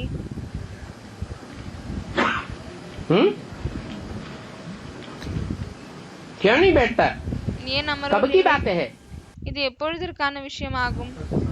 है हाँ, उस समय कोई की बुद्धि में क्यों नहीं बैठता कि रचयिता कौन है रचना कौन है. அந்த நேரத்தில் யாருடைய புத்தியிலும் ஏன் இது அமருவதில்லை? என்னவென்றால் படைப்பு யாரு, படைக்கக்கூடியவர் யாரு? खुद जो समझाने वाला मुख है தானே புரிய வைக்கக்கூடிய எந்த வாய் वो இருக்கிறதோ स्वयं ही नहीं जानता कि सृष्टि का रचयिता कौन है. அவர் சுயமே இதை அறிய மாட்டார். என்னவென்றால் உலகத்தை படைக்கக்கூடியவர் யாரு? साकार में रचयिता चाहिए. சாகாரத்தில் படைக்கக்கூடியவர் தேவை. रचयिता कौन है அந்த படைக்கக்கூடியவர் யாரு? और फर्स्ट क्लास रचना कौन है. பிறகு ஃபர்ஸ்ட் கிளாஸ் படைப்பு எது? बच्चे कहते हैं बाबा क्या हमारी குழந்தைகள் சொல்கிறார்கள், பாபா समझाने में भूल है. எங்களுடைய புரிய வைப்பதில் ஏதாவது தவறு இருக்கிறதா? वह क्या है? இல்லையானால் என்ன இருக்கு? बाबा फट से कह देते हैं, பாபா உடனடியா हाँ। சொல்றாரு, ஆமா, तुम्हारी समझाने में ही भूल है। உங்களுடைய புரிய வைப்பதில் தான் தவறு இருக்குது. तुमने अलफ कोई नहीं समझा है, நீங்கள் அலஃபை பற்றியே புரிஞ்சுக்கல அப்படின்னா तो दूसरों को कैसे समझावेंगे? அப்பொழுது மற்றவர்களுக்கு எப்படி புரிய வைப்பீர்கள்? अलफ की समझानी पहले देनी है, नहीं அலஃப்னுடைய விஷயத்தின் பற்றி முதலில் புரிய வைக்கணும். समझते हैं तो फट से रवाना कर दो। புரிந்து கொள்ளவில்லை என்றால் உடனடியாக அவர்களை அனுப்பி வையுங்கள்.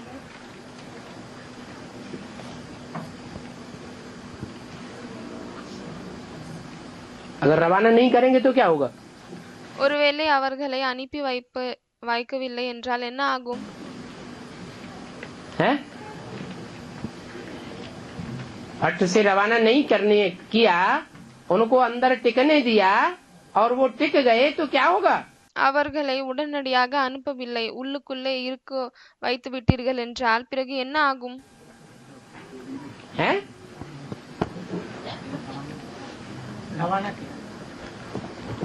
चला दो। யாரோ கேக்குறாங்க, பாபா ரவானா என்ற வேர்ட் வந்து யூஸ் பண்றாரு, அதுக்கு அவங்க கேக்குறாங்க இதனுடைய அர்த்தம் என்ன? பாபா சொல்றாரு அனுப்பி வையுங்க. वो अंदर ही अंदर विस्फोट करते रहेंगे, அவங்க உள்ளுக்குள்ளே வெடித்து கொண்டே இருப்பார்கள். और भाई बहनों को अनिश्चय बुद्धि बनाते रहेंगे। அப்படியானால் மற்ற பாய் பெஹன் அதாவது சகோதர சகோதரிகளை வந்து அனிச்சை புத்தியில் கொண்டு வந்து கொண்டே இருப்பார்கள். आखिरी खुद भी भागेंगे और ढेर सारा ग्रुप अपने पीछे ले जाएंगे। கடைசியில அவங்களும் ஓடுவாங்க, கூடவே தன் கூடவே நிறைய குரூப்பையும் கொண்டு செல்வார்கள். इसलिए बोला कि अलग को नहीं समझते हैं तो फट से रवाना कर देना चाहिए। அதனால் தான் சொல்லியிருக்கார், ஒருவேளை வந்து அலஃபை பற்றி புரிந்து கொள்ளவில்லை என்றால் உடனடியாக அவர்களை அனுப்பி வைக்கணும். जब तक बाप को नहीं जाना है तब तक तुम्हारी बुद्धि में कुछ भी नहीं बैठेगा। எப்பொழுது வரை தந்தையை தெரிந்து கொள்ளவில்லையோ அப்பொழுது வரை உங்களுடைய புத்தியில் எதுவுமே உட்காராது. फिर हम क्यों टाइम वेस्ट करें?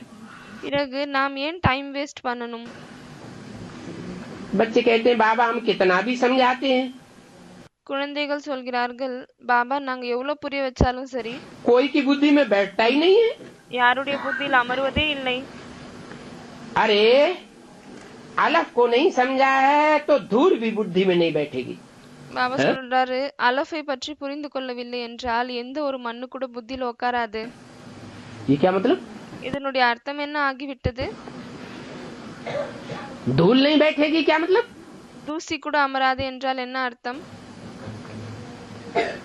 अरे अलफ जिस धूल में प्रवेश करता है, देह अभिमानी में प्रवेश करता है, அரே அலஃப் வந்து எந்த மண்ணில் தேகாபிமானத்தில் நுழைகிறாரோ பிரவேசம் செய்கிறாரோ, देह की मिट्टी में प्रवेश करता है, தேகமாக இருக்கக்கூடிய மண்ணில் பிரவேசம் செய்கிறாரோ वो भी उसकी बुद्धि में बैठेगा नहीं।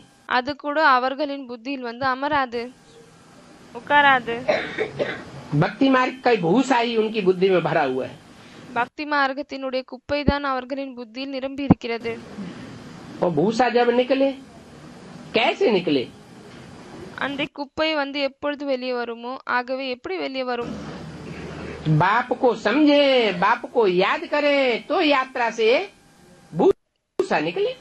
தந்தையை புரிந்து கொள்ளணும், தந்தையை நினைவு செய்யணும், இதன் யாத்திரையின் மூலமாக அந்த குப்பை வெளியே வரும். तुम भी जब तक इस अवस्था में नहीं बैठते हो, நீங்கள் கூட எப்பொழுது வரை இந்த நிலையில் அமரவில்லையோ तो तुम्हारी आंखें क्रिमिनल होती रहती हैं। அப்பொழுது வரை உங்கள் பார்வை கிரிமினல் ஆகிக் கொண்டே இருக்கும். किस अवस्था में बैठना? எந்த நிலையில் அமரணும்? अपन को आत्मा समझ, जो बाप है, தன்னை ஆத்மா என்று புரிந்து கொண்டு யார் வந்து தந்தையாக இருக்கிறாரோ, आत्माओं का, ஆத்மாக்களின் தந்தை, जो हमको समझानी देने वाला है, யார் நம்மளுக்கு புரிய வைக்கிறாரோ और हम समझने वाले बच्चे बनते हैं। பிறகு நாம் அதை புரிந்து கொள்ளக்கூடிய குழந்தைகள் ஆகுகிறோம். अगर उसको नहीं समझा तो आंखें क्रिमिनल होती रहेंगी। ஒருவேளை அவரை புரிந்து கொள்ளவில்லை என்றால் பிறகு இந்த கண்கள் கிரிமினல் ஆகிக் கொண்டே இருக்கும். सिविल आंखें तब बनेगी जब अपन को आत्मा समझेंगे। எப்பொழுது தன்னை ஆத்மா என்று புரிந்து கொள்வீர்களோ அப்பொழுதுதான் கண்கள் சிவில் ஆகும். देही अभिमानी होंगे, फिर आंखें तुमको धोखा नहीं देंगी। தேஹி அபிமானி அதாவது ஆத்மாவின் நிலையில் இருந்தீங்க அப்படின்னா பிறகு இந்த கண்கள் உங்களுக்கு ஏமாற்றத்தை கொடுக்காது.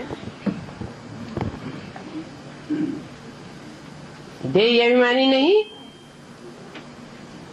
तो माया धोखा देती रहती है।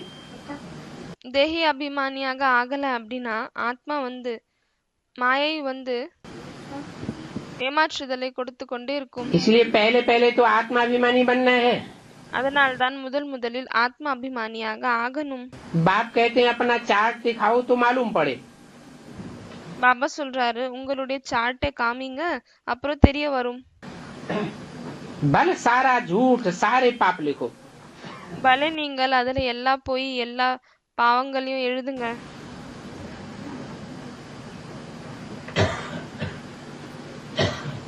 अगर तुम झूठा लिखते रहेंगे तो तुम्हारा ही बेड़ा डूब जाएगा। ஒருவேளை நீங்கள் அதில் பொய் எழுதி கொண்டே இருந்தீர்கள் என்றால் பிறகு உங்களுடைய படகுதான் முழுகிவிடும். अपने ही सत्यानाश करेंगे। बाबा झट समझ जावेंगे தனக்கு தான் சத்தியாநாசத்தை செய்வீர்கள். इसने सच्चा लिखा है या झूठा लिखा है। பாபா அறிவார் என்னவென்றால் இவங்க உண்மையை எழுதியிருக்காங்களா இல்ல பொய் எழுதியிருக்காங்களா. सभी बच्चों को बाबा कहते हैं चार्ट लिखो, नहीं लिखते हैं तो बाबा समझाते हैं। அனைத்து குழந்தைகளுக்கும் பாபா சொல்கிறார் சார்ட் எழுதுங்க. ஒருவேளை எழுதல அப்படின்னா பாபா புரிய வைக்கிறார். योग में नहीं रहते हैं इसलिए इतनी सर्विस नहीं होती। யோகத்தில் இருப்பதில்லை அதனால்தான் இவ்வளவு சர்வீஸ் கூட நடப்பதில்லை. वाणी में जौहर नहीं भरता है। भल बाबा कहते हैं வானிலையும் கூட அந்த ஷார்ப்னஸ் வருவதில்லை. பலே பாபா சொல்கிறார்.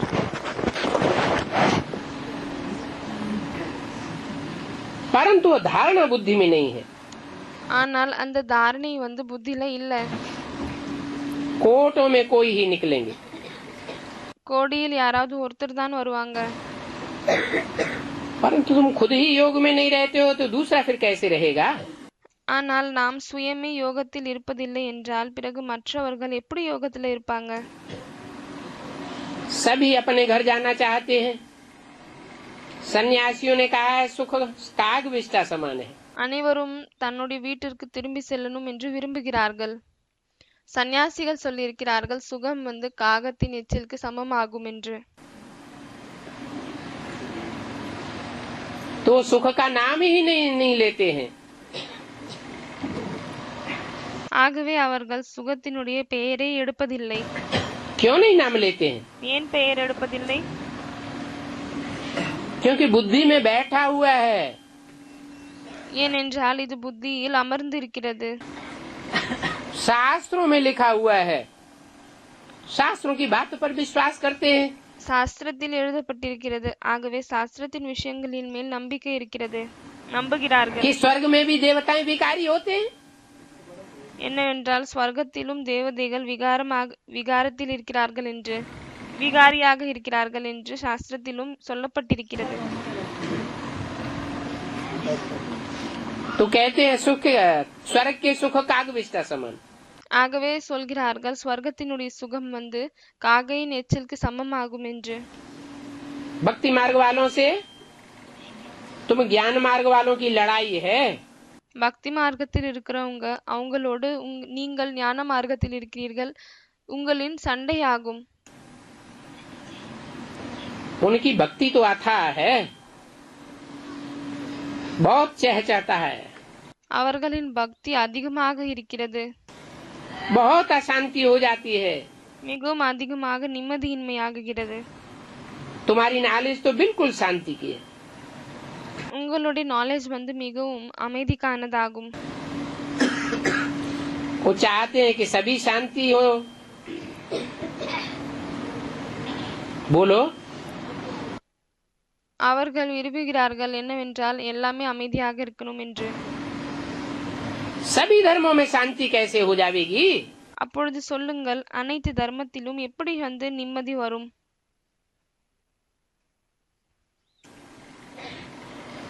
शांति का सागर तो एक बाप ही है।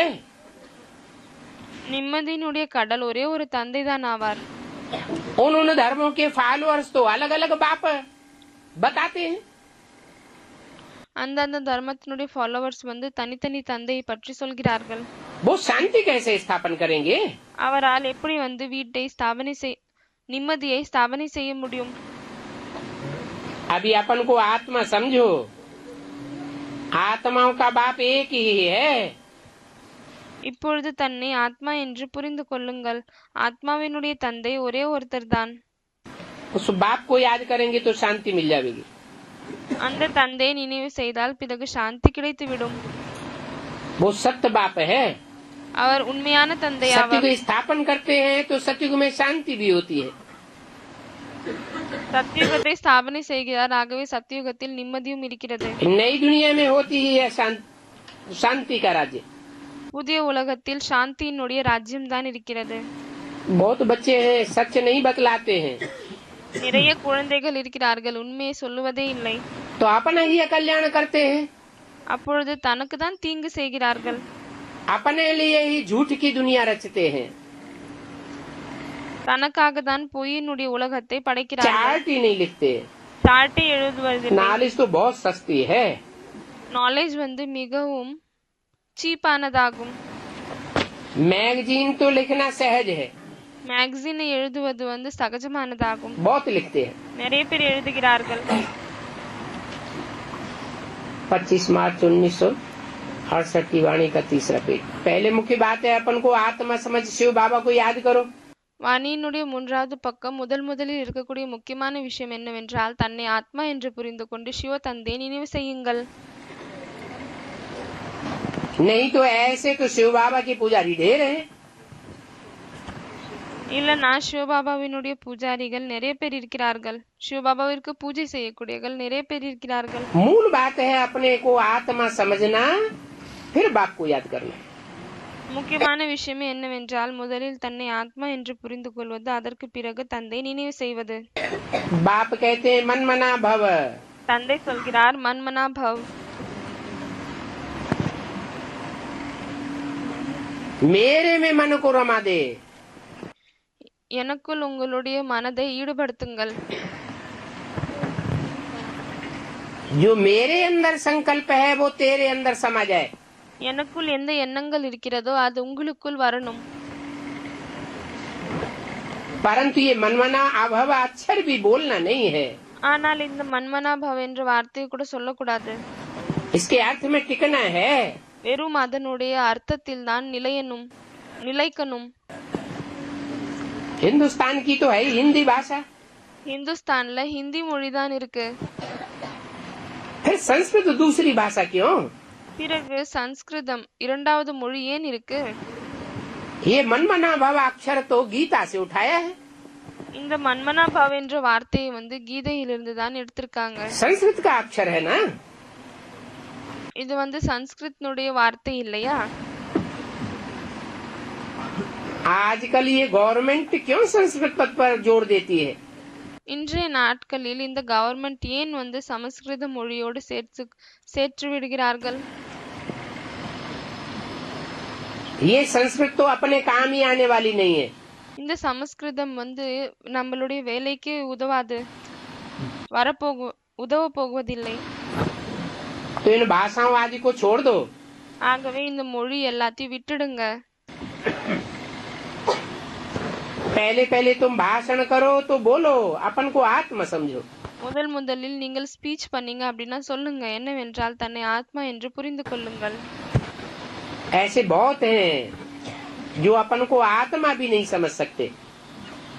இப்படி நிறைய பேர் இருக்காங்க யாரு தன்னை ஆத்மா என்றும் கூட புரிந்து கொள்ள முடியாது। क्या जो आत्मिक स्थिति में ब्राह्मण नहीं टिक सकते, अपन को आत्मा नहीं समझते, எந்த பிராமணர்கள் ஆத்மீக நிலையில் நிலைப்பதில்லை, தன் ஆத்மா என்று புரிந்து கொள்வதில்லை, ज्योति बिंदु की याद में बिल्कुल टिक ही नहीं सकते, ஜோதி பிந்துவினுடைய நினைவில் சுத்தமாக நிலைக்கவே முடியாது, तो उनका क्लास ट्रांसफर होगा। பிறகு அவர்களுடைய கிளாஸ் வந்து டிரான்ஸ்ஃபர் ஆகுமா என்ன?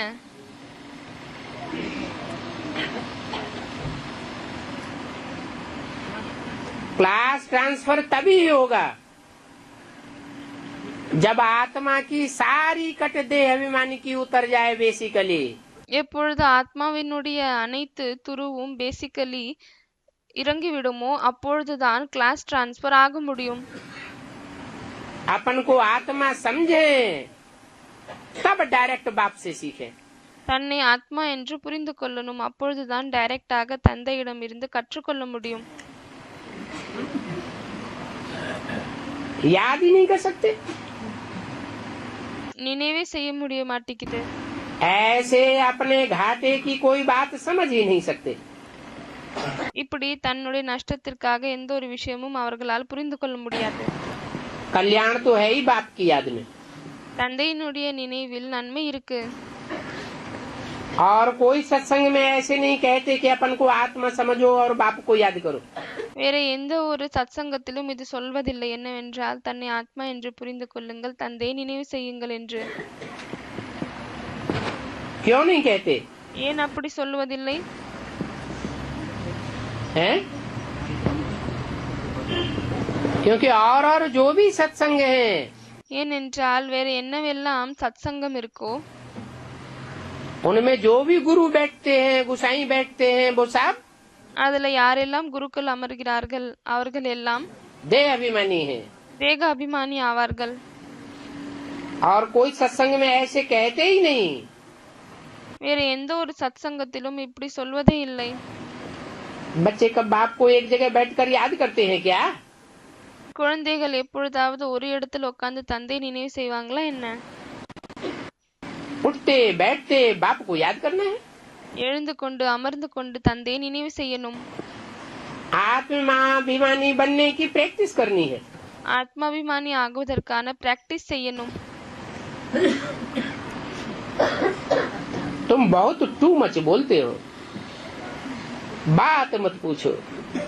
நீங்க ரொம்பவே டூ மச்சாக சொல்றீங்க, அதோட விஷயத்தையே கேட்காதீங்க। इतना बोलना तुम्हारा होना नहीं चाहिए। இவ்வளவு நீங்க வந்து பேசக்கூடாது। मूल बात है बाप को याद करने की। முக்கியமான விஷயமே என்னவென்றால் தந்தையை நினைவு செய்வதாகும்। बहुत बोलते हैं, इससे क्या साबित होता है? ரொம்ப சொல்றாங்கன்னா இதனுடைய அர்த்தம் என்னவாகுகிறது? இதன் மூலமாக என்ன நிரூபணமாகுகிறது? आत्माभिमानी है या देह अभिमानी है? ஆத்மாபிமானியாக இருக்காங்களா இல்லையானால் தேகாபிமானியாக இருக்காங்களா? ये वाचा भी देह से निकलती है या आत्मा से निकलती है? ये तो देह रूपी यंत्र है, उसी से है। बहुत बोलते हैं, इससे क्या साबित होता है? आत्माभिमानी है या देह अभिमानी है?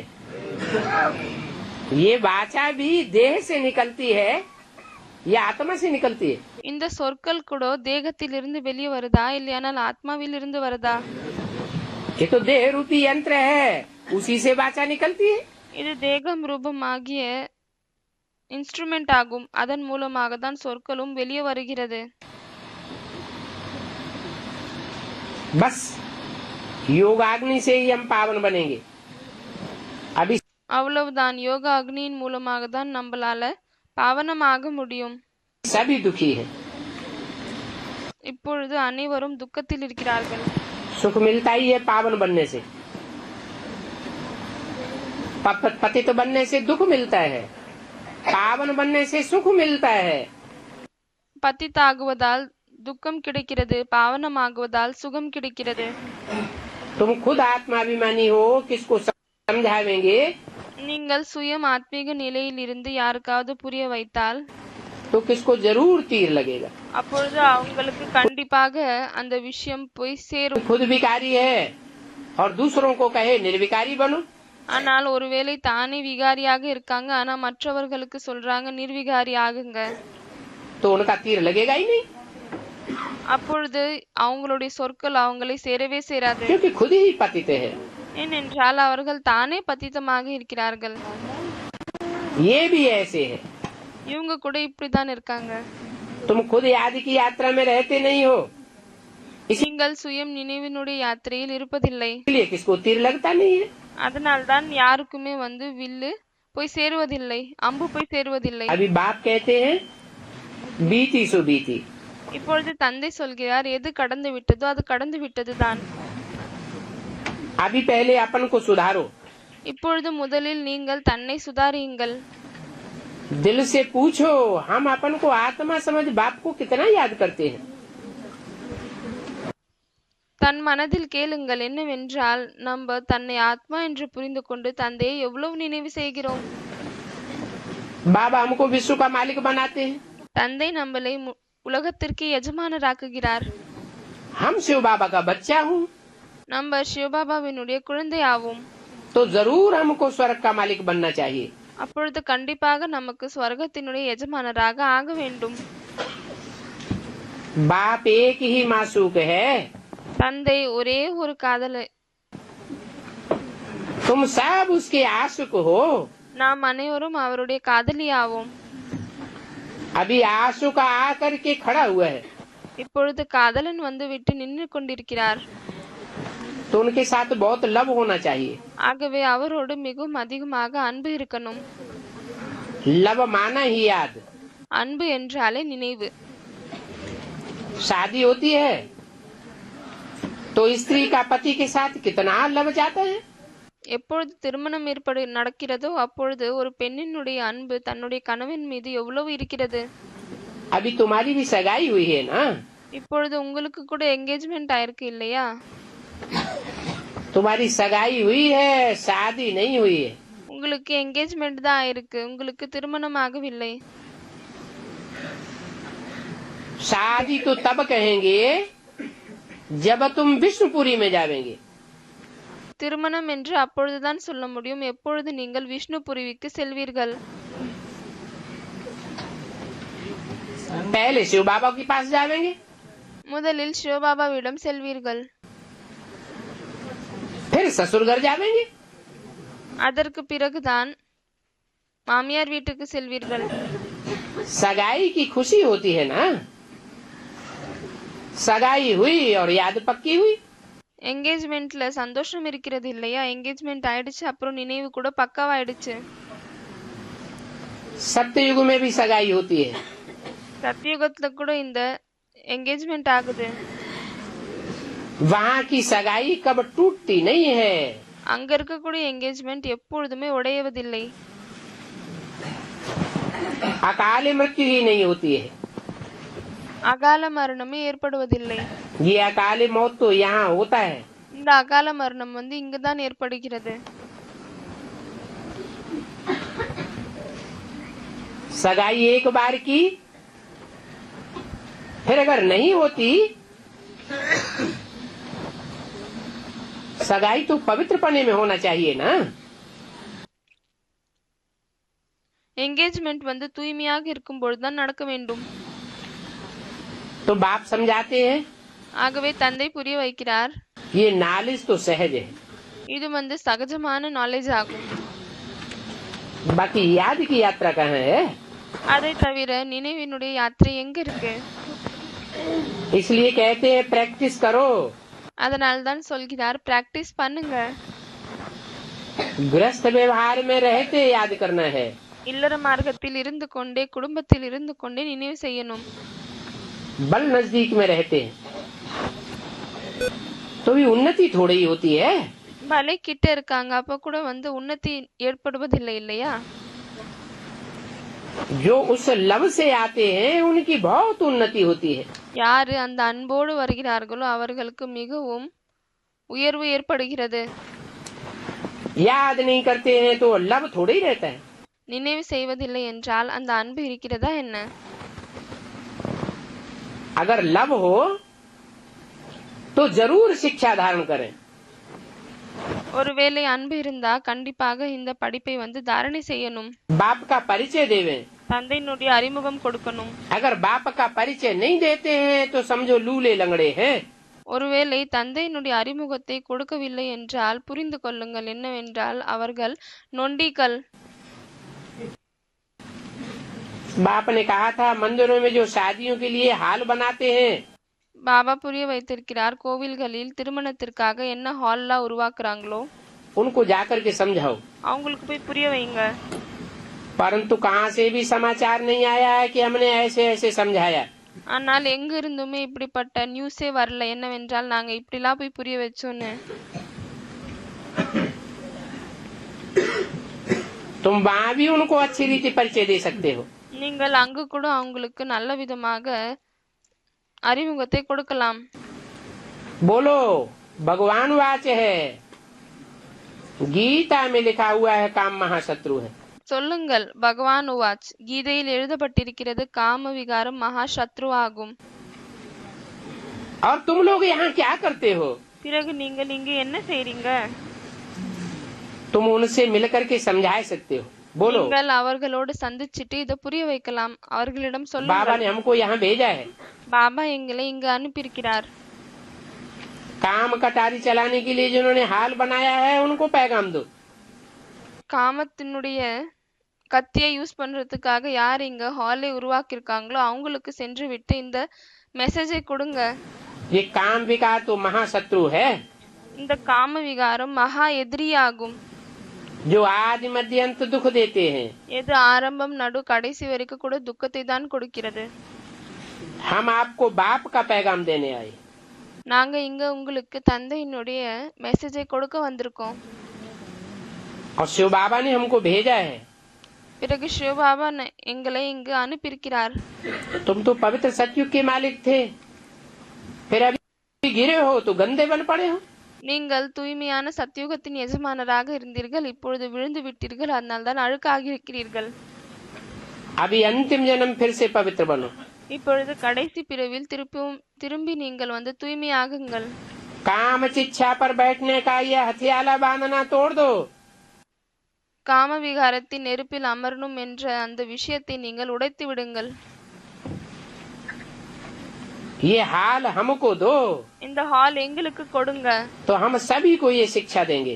அப்பொழுது நாங்க அனைவருக்கும் இந்த படிப்பை சொல்லிக் கொடுப்போம். सभी को पैगाम दे करके काम चिच्छा से उतार करके ज्ञान चिच्छा पर बिठावेंगे। அனைவருக்கும் மெசேஜை கொடுத்து விட்டு காம விகாரத்தின் நெருப்பில் இருந்து இறக்கிவிட்டு ஞானத்தினுடைய நெருப்பில் அமர வைப்போம். तुमने तो ये कोस घर बनाया है, परंतु एक भी बच्चे का समाचार नहीं आया है कि हमने ऐसे ऐसे सर्विस की। எந்த ஒரு குழந்தைகளிடமிருந்தும் இந்த மெசேஜ் வருவதில்லை என்னவென்றால் நாங்க இப்படிலாம் சர்வீஸ் செஞ்சிருக்கோன்னு. बाप ने அவங்களுக்கு புரிய வைங்க என்னவென்றால் நீங்க இத வந்து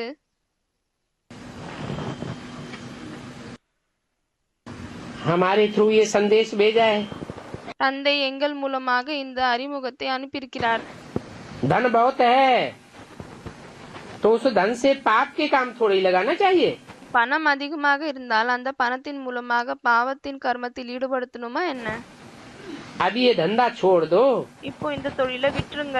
कोस करने के लिए तुम दुकान निकाल करके बैठे हो। சாவடிக்கிறதுக்காக நீங்கள் எங்க வந்து இந்த கடையை திறந்து வச்சு அமர்ந்திருக்கிறீங்க. तुम योग में रह करके बोलेंगे तो फिर उनको तीर लगेगा। நீங்க யோகத்தில் இருந்து சொன்னால் பிறகு அவங்களுக்கு அந்த விஷயம் போய் சேரும். ज्ञान तलवार में जौहर चाहिए, ஞானத்தினுடைய வாளில் பவர் வேணும். ये याद का जौहर है। இது நினைவினுடைய பவர் ஆகும். पहले तो मुख्य है एक बात, முதலில் முக்கியமானது ஒரு விஷயம்தான். हम तो बहुत मेहनत करते हैं लेकिन निकलता तो कोई बहुत मुश्किल है। சொல்கிறார்கள் நாங்க ரொம்பவே அதிகமாக முயற்சி செய்யறோம், ஆனால் கொஞ்சம் பேர் தான் வந்து வெளியே வராங்க. बाप कहते हैं अभी तुम याद की यात्रा की मेहनत करो।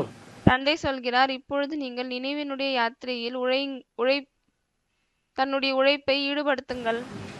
योग में रह करके कोई को समझाओ யோகத்தில் இருந்து யாருக்காவது புரிய வையுங்கள். कि रावण से हराने से विकारी बनते हो। என்னவென்றால் ராவணனிடமிருந்து நாம் தோல்வி அடைந்து விட்டோம், அப்பொழுதுதான் விகாரி ஆகிவிட்டோம். अभी फिर निर्विकारी बनो। இப்பொழுது திரும்பவும் நிர்விகாரி ஆகுங்கள். ये काम कटारी का धंधा छोड़ दो।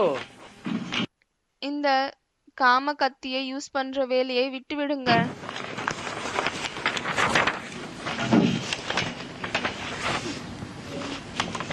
ऐसा करेंगे तुम्हारी सभी कामनाएं पूरी हो जाएंगी।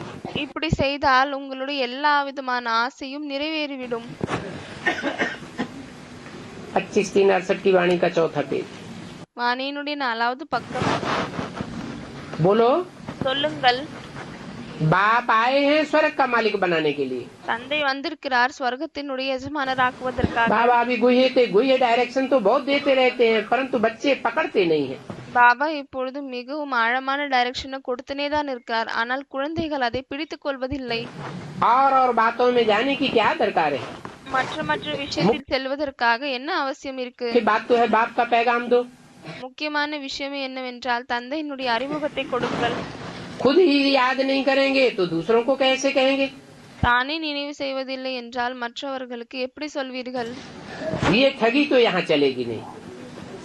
இந்த மோசம் இங்க நடக்காது. ये तो जैसे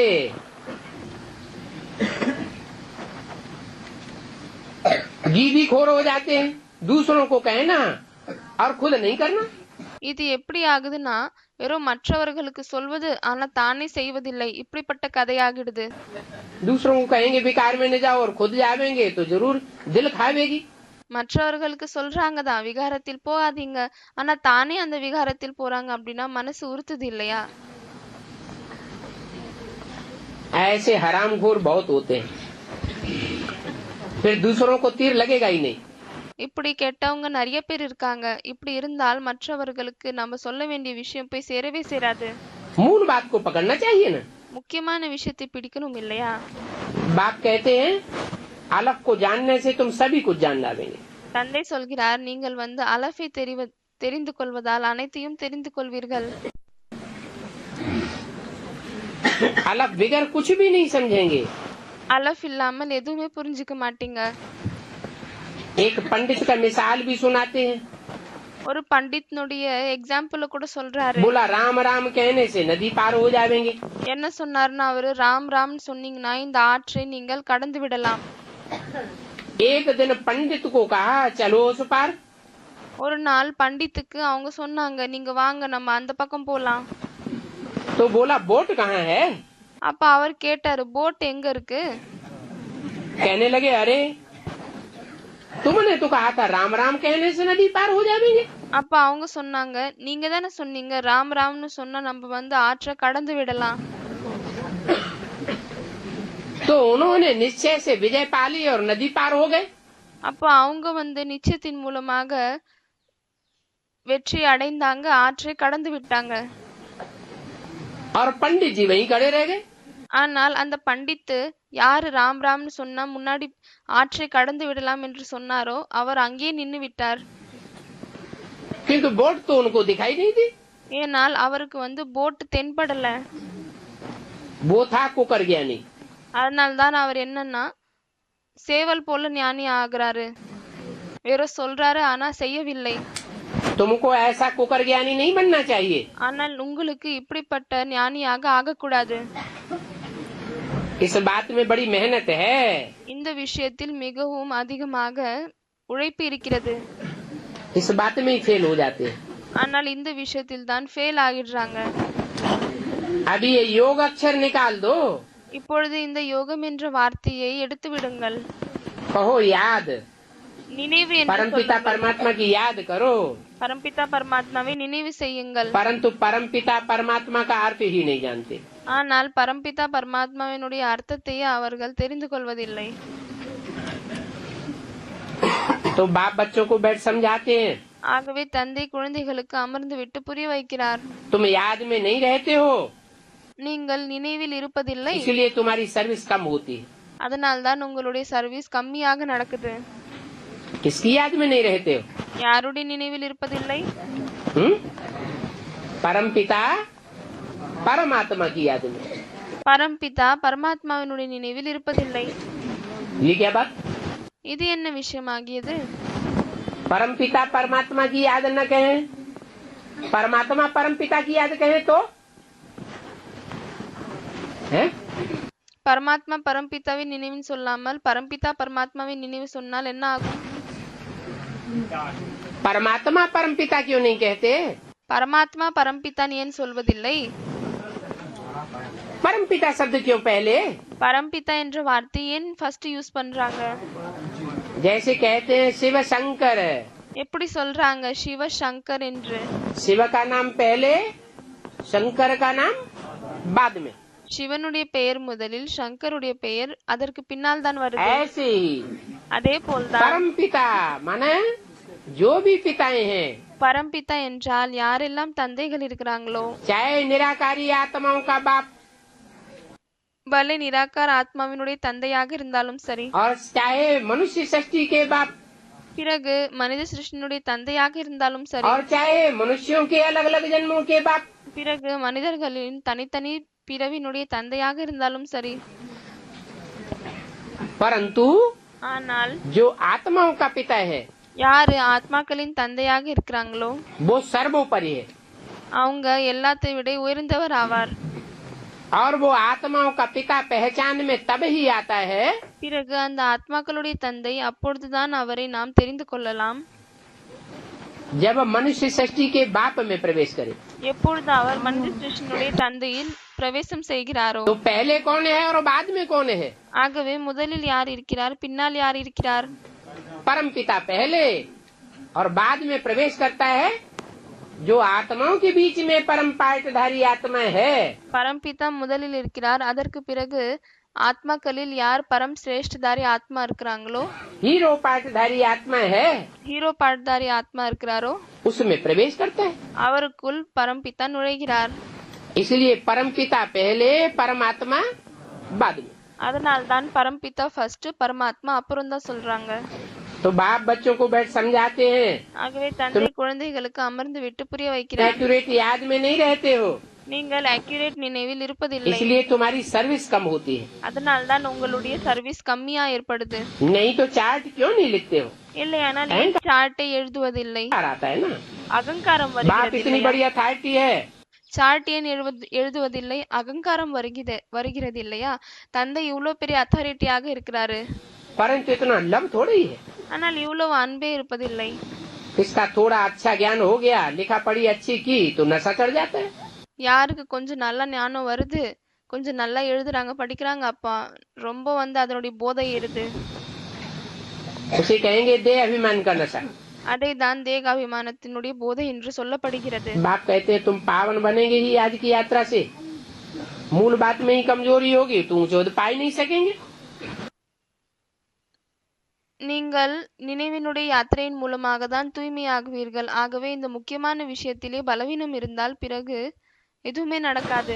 ये बाबा तो सबसे जास्ती पुरुषार्थ करता होगा, இந்த பாபா எல்லாத்தை விட அதிகமாக புருஷார்த்தத்தை செய்வாரு. तब तो इतना ऊंच पद पाते हैं। அப்பொழுதுதானே இவ்வளவு உயர்ந்த பதவி அடைகிறாரு. उनको तो सर्टन है, அவருக்கு நிச்சயமாக உறுதியாக இருக்கு. स्कूल में मॉनिटर जो होगा उनके लिए सभी कहेंगे ये ஸ்கூல்ல யார் மானிட்டர் இருப்பாங்களோ बहुत होशियार है। அவங்களுக்கு எல்லாருமே சொல்லுவாங்க என்னன்னா இந்த கிளாஸ் லீடர் ரொம்பவே இன்டெலிஜென்ட்டா இருக்காங்க, ये तो सबसे आगे है ना, இவங்க எல்லாரை விட முன்னால இருக்கிறார் இல்லையா? परंतु बहुत है जिनकी इनमें आंखें ही नहीं डूबती हैं। ஆனால் நிறைய பேர் இருக்காங்க யாருடைய கண்கள் இவரில் முழுகுவதே இல்லை. कहते हमको तो शिव बाबा से लेना है, சொல்றாங்க எங்களுக்கு சிவபாபாவிடம் இருந்து தான் எடுத்துக்கொள்ளணும். ये तो खुद ही कहते हैं मैं जानता हूँ ना बाबा है। இவர் சுயமே சொல்றார் என்னவென்றால் நான் அறிவேன், இவர் பாபா ஆகுவாரு. निश्चय है, நிச்சயம் तुम இருக்கு. ऐसे निश्चय रख नहीं सकते हो, नंबर 1 की ही बात है। உங்களால் இவ்வளவு நிச்சயத்தை வைக்க முடியாது, இது நம்பர் 1 விஷயமாகும். ये जानते हैं हम शरीर छोड़ करके ये बनेंगे, இவங்க அறிவாங்க என்னவென்றால் நாங்கள் உடலை விட்டுவிட்டு இப்படி ஆக போகிறோம். इनका तो सबूत है ना। இவங்களுக்கு சாட்சி இருக்கிறது இல்லையா? क्या कहा? என்ன சொல்லிருக்கார்? कौन जानते हैं हम ये शरीर छोड़ करके यह बनेंगे? யார் அறிவாங்க என்னவென்றால் நாங்க இந்த உடலை விட்டுவிட்டு இப்படி ஆக போகிறோம் என்று? है ब्रह्मा बाबा की बुद्धि में था பிரம்மா பாபாவினுடைய புத்தியில இருந்துச்சு. कि हम ये शरीर छोड़ करके फिर ये कृष्ण बनूंगा। என்னவென்றால் நான் இந்த உடலை விட்டுவிட்டு பிறகு இப்படி கிருஷ்ணர் ஆகுவேன் என்று. तो इनका तो सबूत हो गया। ஆகவே இவருக்கு இந்த ப்ரூஃப் இருக்கு. फिर भी मॉनिटर का मानते नहीं है। ஆனாலும் கிளாஸ் லீடர் மானிட்டர் என்ன சொல்றாங்களோ அதை ஏற்றுக்கொள்வதில்லை. कहते हम तो शिव बाबा से ही लेंगे। சொல்றாங்க நாங்க சிவபாபாவிடம் இருந்து தான் எடுத்துக்கொள்வோம். मॉनिटर से हमारा क्या काम? மானிட்டரோட எங்களுக்கு என்ன வேலை? अरे मॉनिटर बगैर सुनेंगे कैसे? அரே மானிட்டர் இல்லாமல் நீங்கள் எப்படி கேட்பீங்க? तो बाई बैठ करके शिव बाबा से ले लो। அப்ப நீங்க அங்கே உட்கார்ந்து கொண்டு சிவபாபாவிடம் இருந்து எடுத்துக்கொள்ளுங்கள். क्यों आते हो ब्रह्मा के पास मधुबन में? ஏன் பிரம்மாவிடம் மதுபன்ல வரீங்க? कई है ब्रह्मा की बात भी नहीं सुनते हैं। நிறைய பேர் இருக்காங்க யார் இந்த பிரம்மாவினுடைய பேச்சையும் கூட கேட்பதில்லை. ब्रह्मा को जैसे जानते ही नहीं है। எப்படின்னா பிரம்மாவை அறியாத மாதிரியே இருக்காங்க. तो समझता हूँ इनकी जैसे तकदीर में ही नहीं है। नहीं समझते हैं तो जाकर के घर बैठो। அப்பொழுது புரிந்து கொள்கிறார் இவர்களுடைய பாக்கியத்திலே இல்லை. புரிந்து கொள்ளவில்லை என்றால் தன்னுடைய வீட்டுல போய் உட்காருங்க. यहाँ क्यों आए? இங்கேயும் வந்திருக்கீங்க. ये तो ब्रह्मा कुमार कुमारियों का घर है। इसे இது வந்து பிரம்மகுமார் குமாரிகளுடைய வீடு ஆகும். बड़ी समझ चाहिए और இதுல कोई மிகவும் அதிகமாக புரிதல் வேண்டும். बातों में जाने की दरकार नहीं। வேற எந்த ஒரு விஷயத்திலும் போக வேண்டிய அவசியமே இல்லை. पहले पहले बाप का परिचय, முதலில் தந்தையினுடைய அறிமுகம். सिवाय शिव बाबा के चित्र के और कोई चित्र दिखाओ ही नहीं। சிவபாபாவினுடைய சித்திரம் இல்லாமல் வேற எந்த ஒரு சித்திரத்தையும் காமிக்காதீர்கள். जब शिव बाबा का चित्र समझाओ எப்பொழுது சிவபாபாவினுடைய சித்திரத்தை பற்றி புரிய तो வைப்பீர்களோ और चित्रों पर पर्दा डाल दो। அப்பொழுது மற்ற சித்திரத்தின் மீது நீங்க ஸ்கிரீன் போட்டுருங்க. शिव बाबा के चित्र का अलग कमरा बना दो। சிவபாபாவினுடைய சித்திரத்தினுடைய ரூமே தனியாக்கிடுங்க. जब तक शिव बाबा के चित्र पर समझे नहीं तब तक दूसरा दरवाजा खोलो ही नहीं। எப்பொழுது வரை சிவபாபாவினுடைய சித்திரத்தின் மீது அவர்கள் புரிந்து கொள்ளவே இல்லையோ அப்பொழுது வரை மற்ற ரூமினுடைய கதவை திறக்காதீங்க. पहले अलफ को समझे। முதலில் அலஃபை பற்றி புரிந்து கொள்ளணும். अलफ को समझे और फिर लिख करके देवे। அலஃபை பற்றி புரிந்து கொள்ளணும், அதற்கு பிறகு எழுதி கொடுக்கணும். बाप का परिचय बिगर सुधरेंगे ही नहीं। தந்தையினுடைய அறிமுகம் இல்லாமல் இவங்களால் சுதாரிக்கவே முடியாது. बंदरों से तुम कितना भी माथा मारेंगे குரங்கிடம் சென்று நீங்க எவ்வளவு உங்க தலை அடிச்சுக்கினாலும் சரி सुधरेंगे नहीं। அவங்க சுதாரிக்க மாட்டாங்க. सभी बातों को छोड़ पहले पहले अलफ की बात। மற்ற எல்லா விஷயத்தையும் விட்டு முதலில் அலஃப்னுடைய விஷயம். एक ही शिव बाबा का चित्र रखो। ஒரே ஒரு சிவபாபானுடைய படத்தை தான் வையுங்கள். बाबा की इतनी महिमा है। சிவபாபாவிற்கு இவ்வளவு மகிமை இருக்கு. शिव बाबा प्यार का सागर है ना। சிவபாபா அன்பினுடைய கடல் ஆவார் இல்லையா? इतना प्यार और किसी को है ही नहीं। இவ்வளவு அன்பு வேறு யாருக்குமே இல்லை. बल ब्रह्मा से है परंतु शिव बाबा பலே பிரம்மாவோடு இருக்குது. ஆனா சிவபாபா साथ प्यार बच्चों का कम है। சிவபாபாவோட அன்பு வந்து குழந்தைகளுக்கு கம்மியா தான் இருக்கு. बाबा डायरेक्शन देते हैं, चार्ट भेजो, उन्नति के लिए कहते हैं। பாபா டைரக்ஷன் கொடுக்கிறார், என்னன்னா சார்ட் அனுப்புங்க, இது உங்களுடைய உயர்வுக்காக தான் சொல்கிறார். देखें ये कितना क्या याद करते हैं।